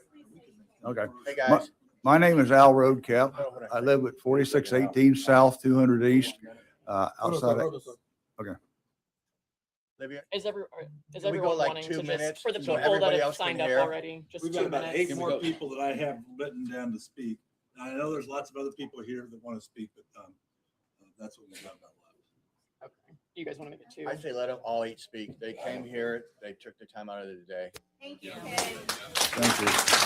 Thank you for letting voices be heard. My name is Al Roadcap. Let's have a vote about it. Now it's the beginning, it's an hour. Let's have a vote on it, please. So My motion will be to let them speak.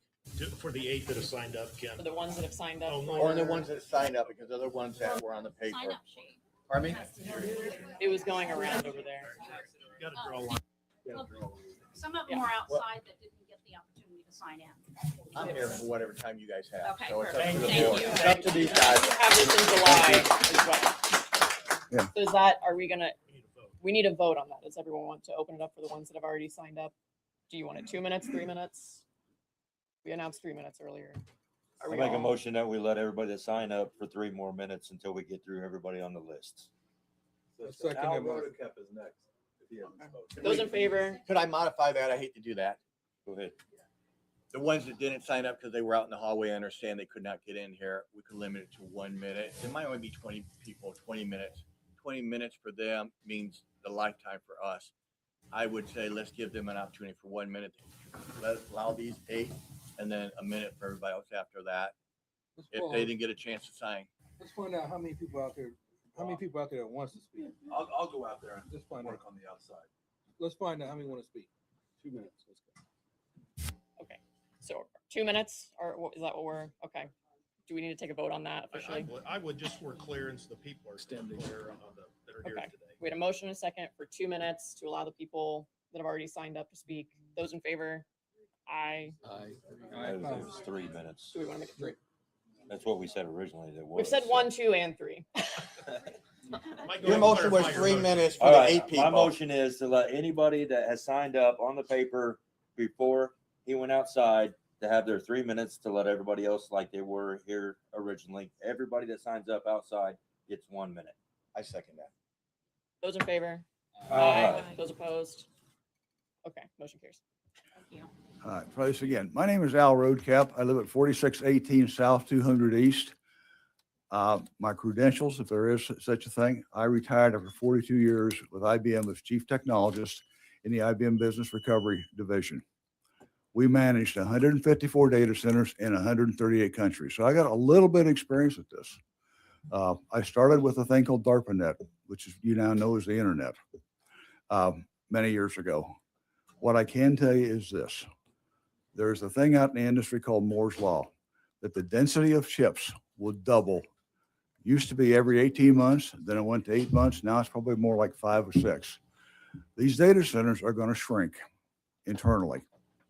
More processing capability, yes. Data will not go away. Data is going to be an issue for the rest of our lives. Can we pause for just Can a you, second? just sir? 1 second so we We're can gonna let need this we're gonna gentleman need out. this room right here for You're this gonna have gentleman to step, yeah. to leave. Sure.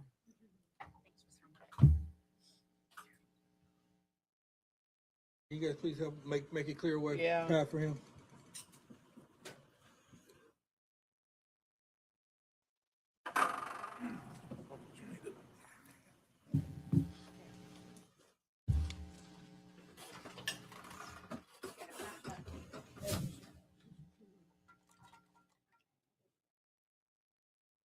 Yes, okay. All right, back to what I was talking about. the circuit densities are going to change. NVIDIA, which is the prime driver now for these data centers, just announced yesterday a CPU chip. Now, I can't tell you what the processing capability is, but what I can tell you is this. When I retired, I was in the process of designing a cloud infrastructure. 17 data centers, 600 miles apart. But what I will tell you is this absolute god-awful fact. There will be no warm bodies in that building. There will be no jobs. Those jobs will be somewhere else in the world. And if Murphy's Law holds true, they'll be offshore. Big construction jobs, that's true. Now, noise. I gave up my hearing to data centers. That's where it went. So the lady's point about noise is very real. Our data centers all had diesel backup. We ran off of mains, but we had diesels. Most of the centers, the big ones, had 4 and 5 megawatt diesels, either natural gas or diesel fuel. I can tell you for a fact, the Sterling Forest Center, we ran a tanker of diesel a day through those engines because the local power grid couldn't support us. And they weren't going to put any stuff in. So just consider this. I think this moratorium is a great idea to study this. The idea of going off and piggybacking off of Hamilton County, wonderful idea. Steal somebody else's work. Just don't do it yourself. Steal some else. And I already talked to Rob. If he wants to tap me for expertise, I'm more than happy to help. Thank you.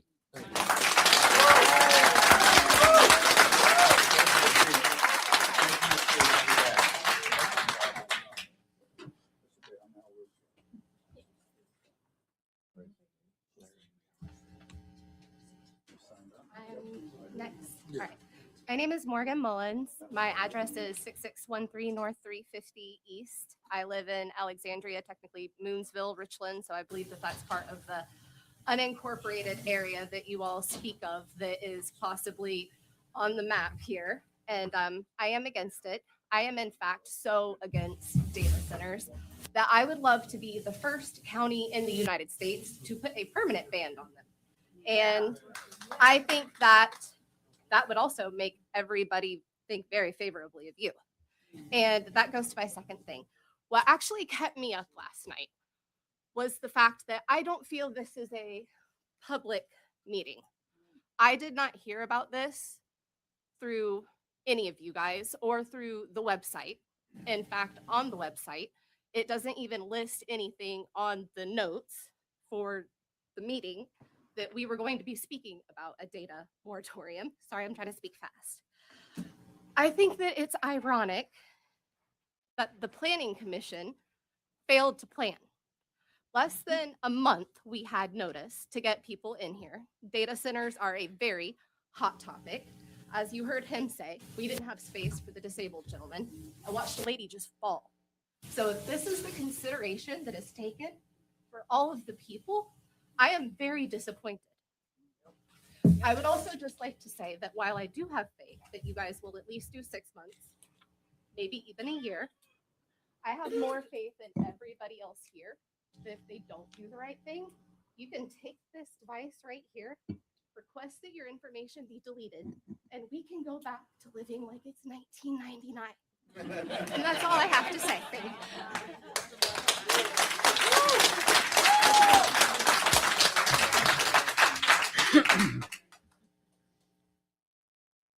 Good morning, Greg Valentine. Most of you know me since you see me every month. Usually don't say anything, but I live at 5297 South 800 West LaPel. I've been representing Green Township since 2000 as the trustee. See a lot of people. I run a food pantry 20 years now in Pendleton, Ingalls area. I've talked to a lot of people. Probably not as many emails as the board's got, but I've got a lot of emails, a lot of comments. I've not found one person interested in a data center, not one. And I represent about 9,000 people. I haven't talked to all of them, of course. I'd like to see you push this out to a year and then do the only logical thing and turn it down. Thank you.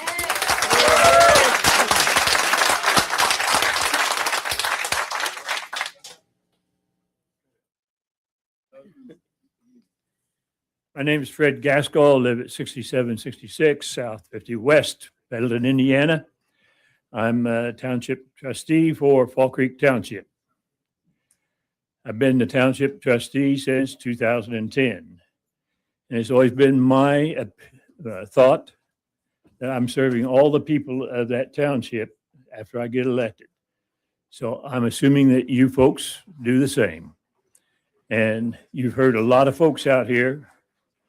And I would say that probably about 99% of the folks that spoke here have been speaking against this and speaking that you at least make sure that you put the time in to know if this is an asset or not an asset for the county. So I do the same thing that you're doing. One time we were asked to join and merge with the town of Pendleton. The people decided they didn't want to do it.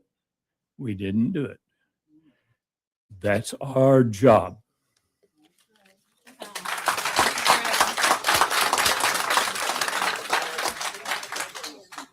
And then he's gonna start sending in The people from the hallway. people from the hall. Okay. Did y'all make them aware that it was only 1 minute? Yeah, well, yes, I did. Yes. Okay. I'm Jennifer Rhodes. I live at 10728 South, 700 West, Fortville. My family and I have a blackberry farm there. Moved from Geist Reservoir a number of years ago and love this community. I just have one question. I think everybody's really covered the topics pretty well.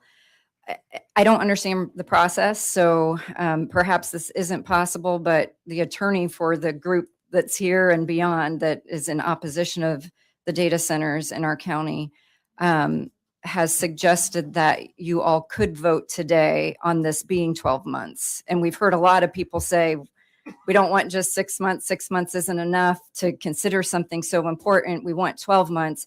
And so I guess my question to you, because I don't understand, is this something you could vote on today to extend it to a longer period? I don't believe so because it was advertised for 6 months.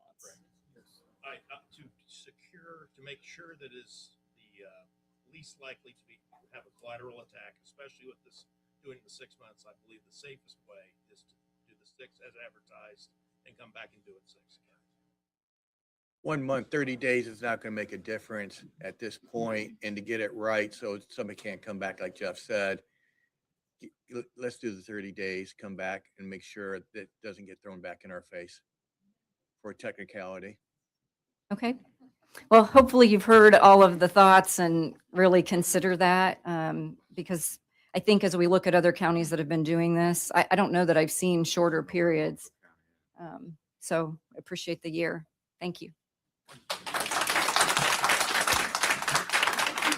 And before he speaks, I think Ken could also add to it, to protect the taxpayer dollars, because somebody will turn around and sue us if we advertise it for 6 months and then do it for a year. Then of course they will come back and try to sue us for the same way, right? Yes. So then it costs taxpayers more dollars. But I'm pretty sure that once we do the 6 months to 30 days, I think we'll that take may care be of it. right that you could, but Yeah. let's use belt and suspenders. Right, so we don't want to, yeah, we want to protect the dollars as well. Right? So now we're beginning the 1 minute. Well, actually, they said they signed up and didn't speak. I can't. I thought it was in line, but there was people in front of me that or I guess they weren't going to speak. These 2 people are 2 Okay. minutes. All I need is about 1 minute. You're good. Okay. Okay. Thank you. My name's Tim Coffey. I live at 2103 Kitchen Drive, Anderson, Indiana. All I really want to say is there anything we can do to put this to where it's actually a public vote? That's all I want to say. Because it seems like that would be the right thing to do. I mean, it affects everybody in this room probably. So certainly not today. if that's Yeah, what yeah. you're saying. I'm not saying today, but not Yeah. today.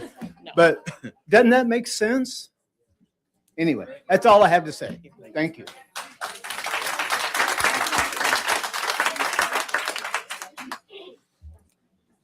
Hi, I'm Kim Barnhart.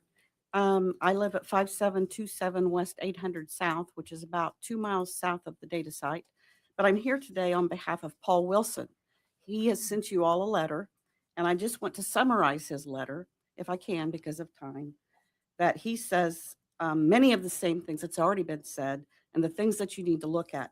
But one of the things he wants to say is that he is in support of a 1-year moratorium, which you are considering that, And he is a former 8-year member of the Madison County Planning Commission, 3-term South District County Commissioner, and he wishes that you would all consider that. Thank you.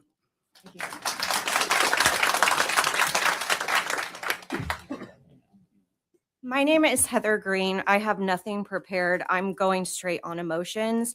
And I'm just going to say, I don't understand why no one has brought up climate change. This is a real thing. This is really happening.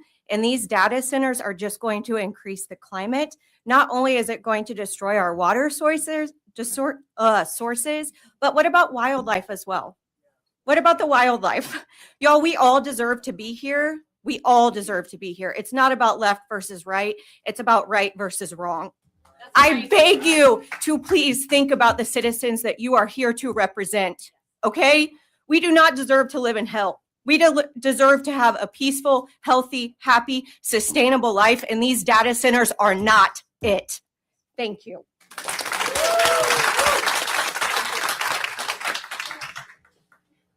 Hello, my name is Rebecca Nycat. I live at 29 Myrenia, Ingalls, Indiana. I have never bought one thing on Amazon. I'm not online. I don't text.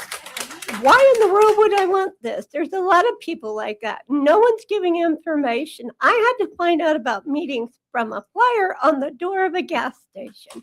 Why are we not going door to door and telling people and getting signatures and getting some kind of petition going to where we don't want this? If people don't want it, they don't want it. Follow the money. That's all I've got to say.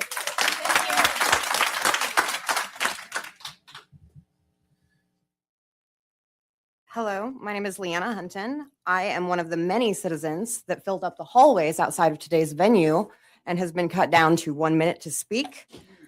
With that in mind, I would like to request that the next moratorium be held in a venue that can fully accommodate the concerned tax-paying citizens of our county. Is our fire marshal aware of how we are set up today? And does our committee care about the health and safety of our citizens so much that they're going to show it like this? Look at everybody sitting around sweating. We don't even have a data center yet. The lack of planning for this does not instill confidence in the foresight given to the very data center that we are here to oppose. Please plan better. Please say no to the data center. Please provide a venue that can accommodate everybody who would like to say something.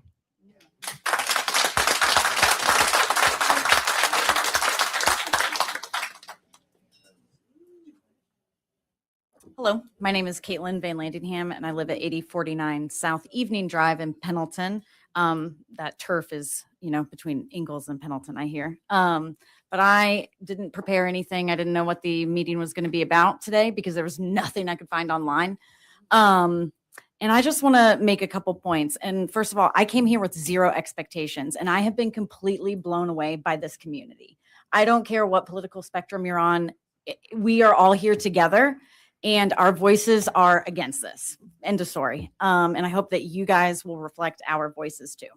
One additional thing that I haven't heard talked about: how much money do you guys spend on hosting your multitude of government files?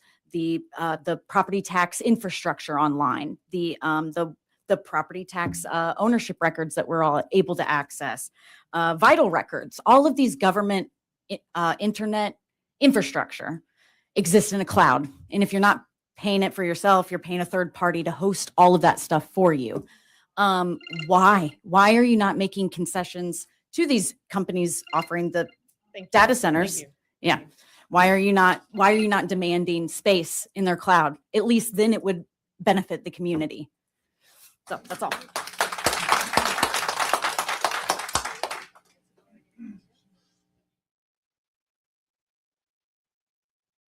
Good morning. My name is Alexandria Stanfield, and I live at 264 Ringwood Way in Anderson, Indiana.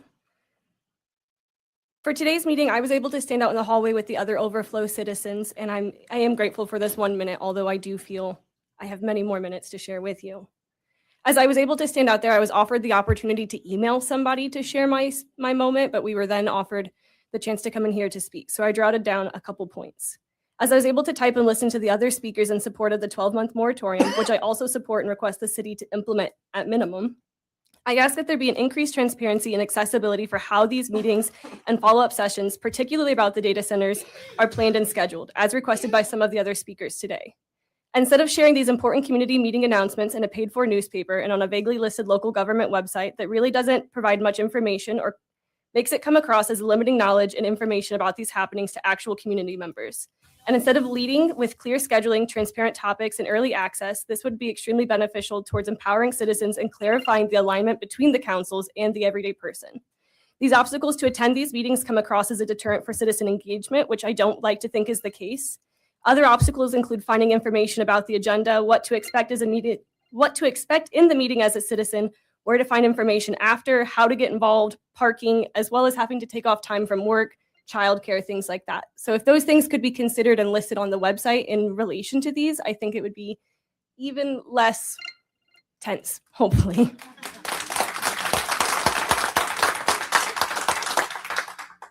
Good morning. My name is Jamelyn Wortman. I live at 69 Inman Drive. I am a newer resident of Ingalls. I've lived there about 3 years now. I lived in Indianapolis and moved to Ingalls kind of as a solace as a safe place, because Indianapolis, as you guys know, is a very bustling area. And coming to Ingalls, I was really hoping for nice, quiet, which we're getting. But with this data center, it's going to affect all of that nice and quiet, make it nice and loud, driving up nighttime and daytime temperatures if you do your research appropriately, which I'm sure as leaders you have done your research. Especially we're already struggling with the heat as it is now. I just wanted to say that I don't really appreciate having to take my birthday to do this. The only reason I had this day off was because of my birthday, and I'm really glad that it fell that we had this meeting. So I appreciate you taking the time. Thank you. Happy birthday. Please put a hold on this for at least 6 more months, if not a year. 6 months would make it difficult because Christmas, holidays, everything like that. Nobody wants to come in during the holidays. So please put it for a year, please.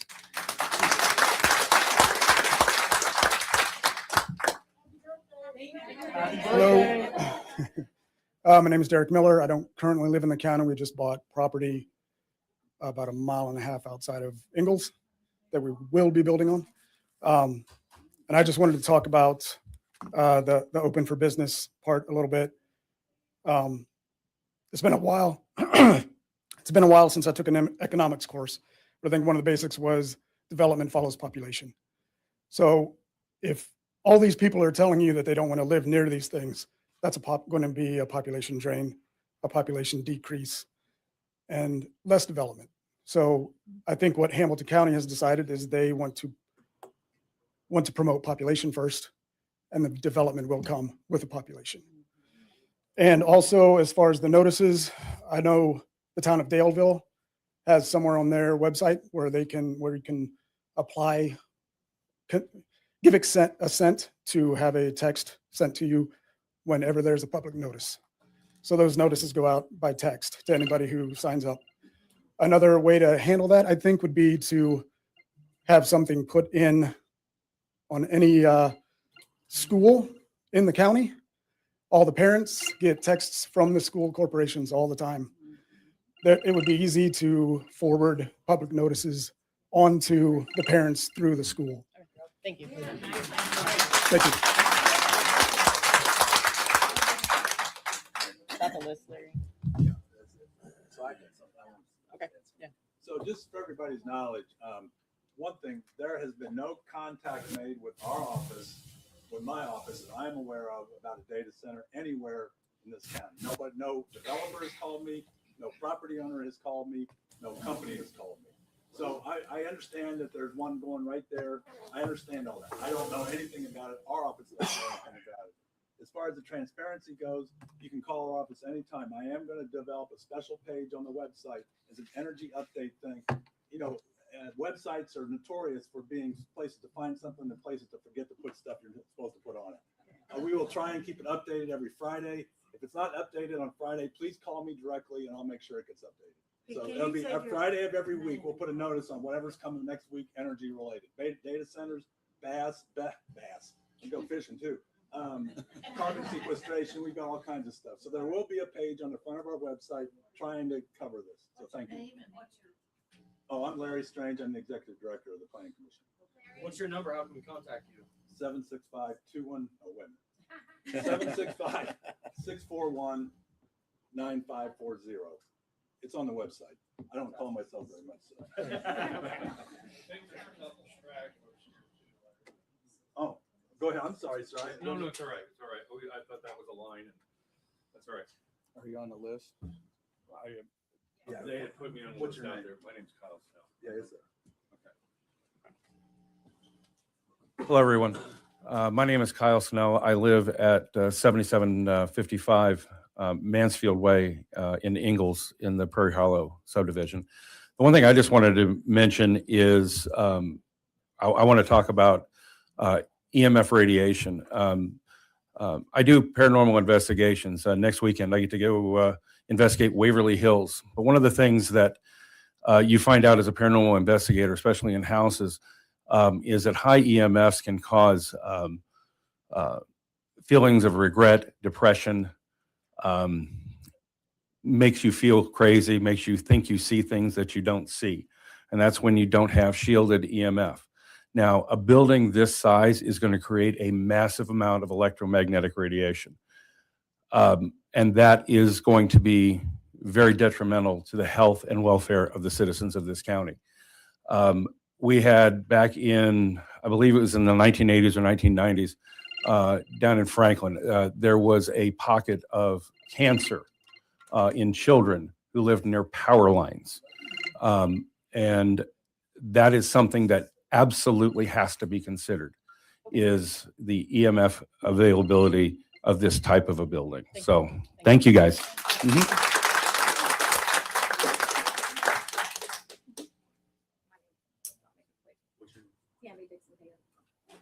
So hello, everyone. I'm Tammy Dixon Tatum, and I just want to say thank you for this meeting. And most of all, thank you for allowing all voices to be heard, including the voices in the hallway. So you allowing those extra few minutes really means a lot.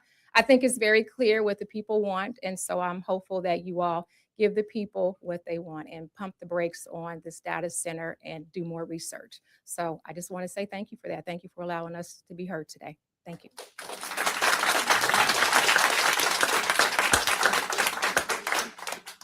Through the list now, Larry. That's it.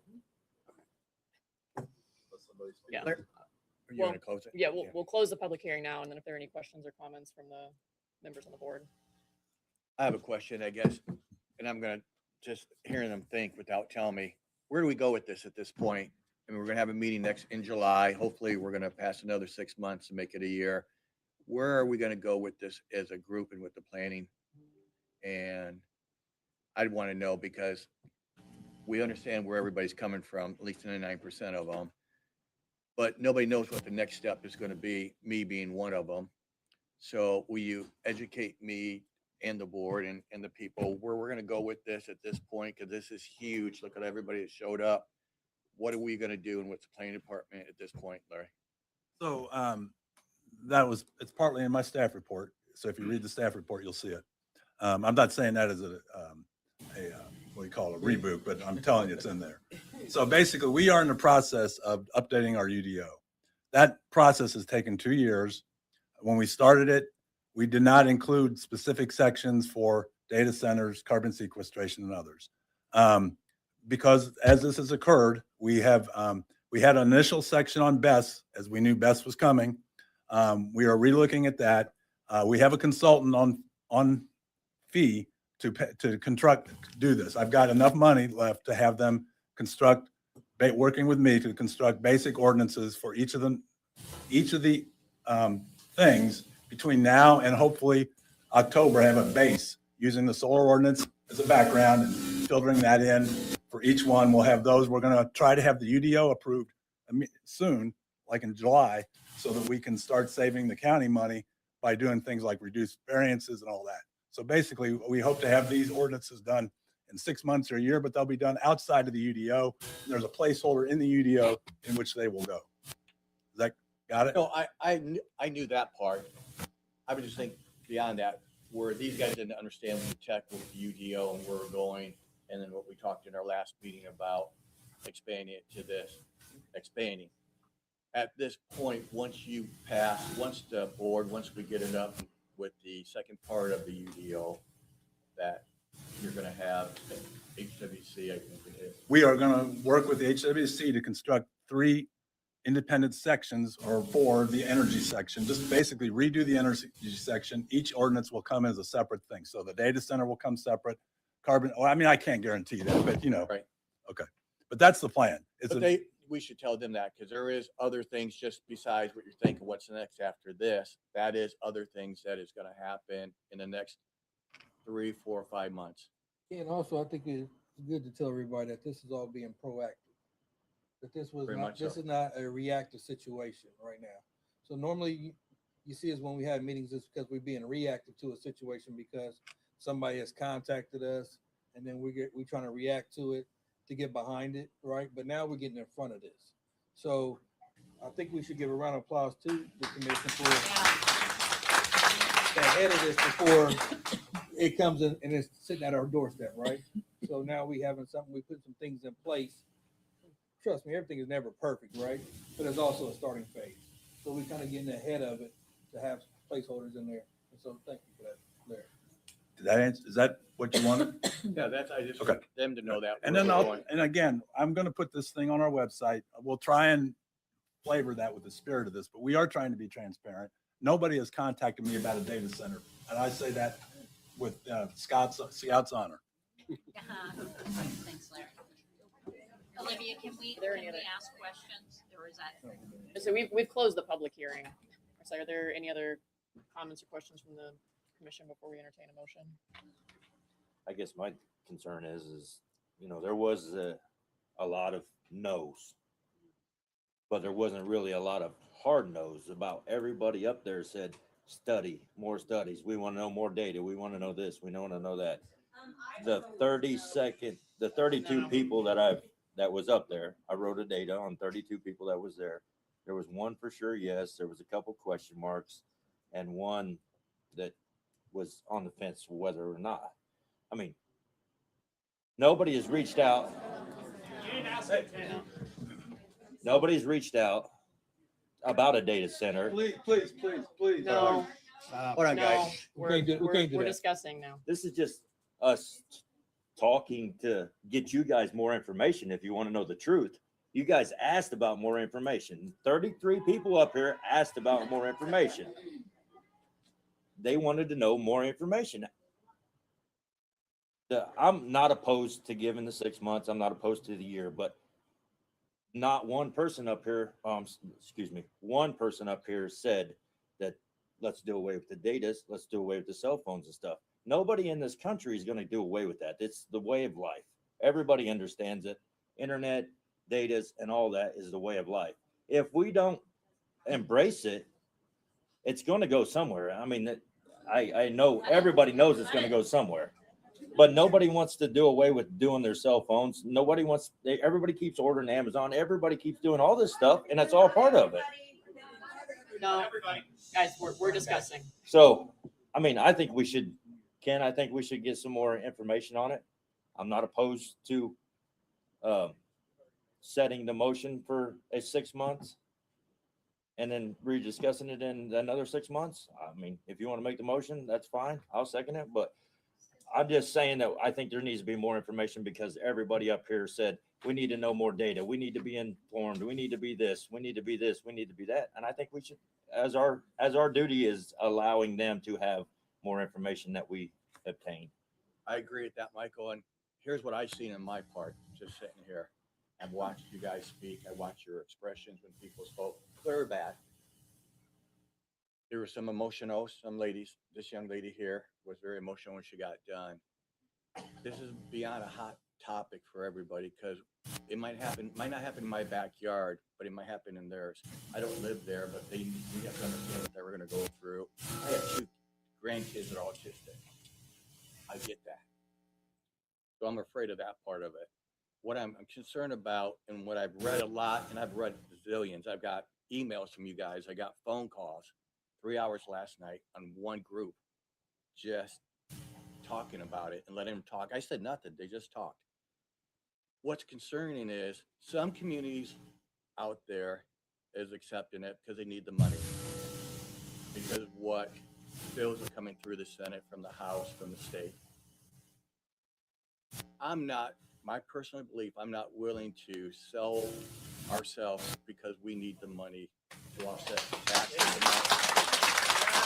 I'm willing to do, I want to look at everything, and a year will give us enough time to take in everything about what's happening with it and make wise decisions. Somebody talked about brownfields. I'm all for brownfield.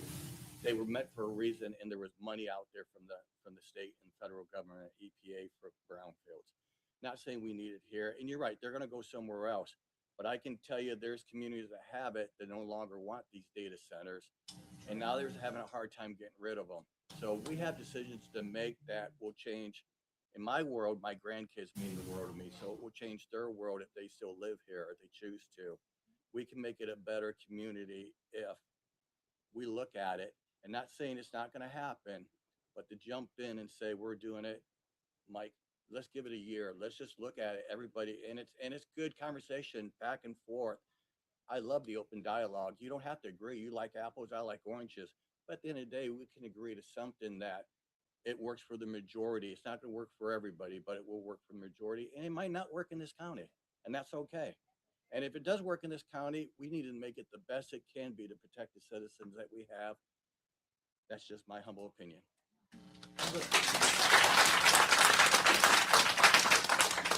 Ken, I'm glad you said that. I took notes as everybody was speaking, and I was trying to hit on topics that people were not repeating from one another.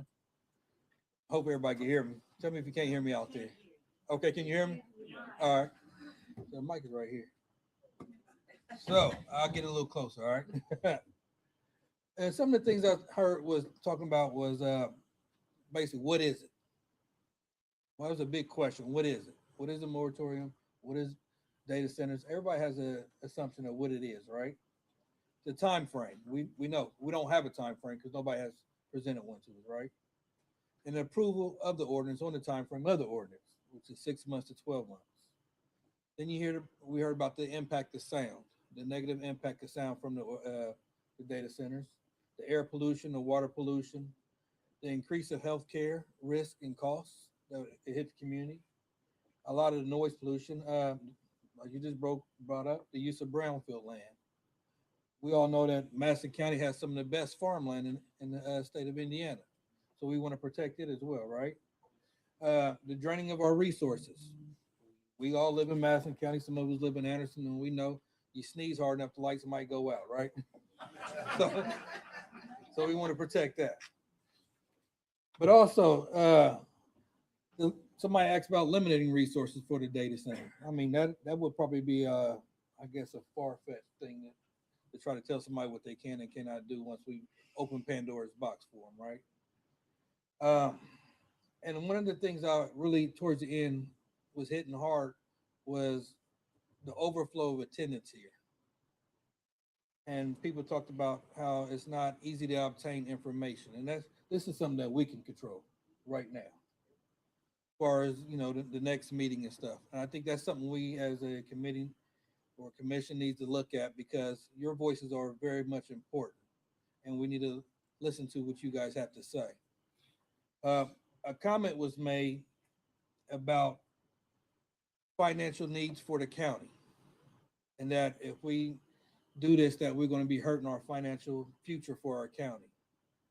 Our financial future is our people in our county. It's not a dollar bill that somebody's going to bring to our county. And I think we need to really pay attention to that. So with that, if it was okay, I'm ready to get started and put a motion on the table so we can go, right? Let's do it. So I'll put a motion on the floor that we accept the 6 months moratorium as presented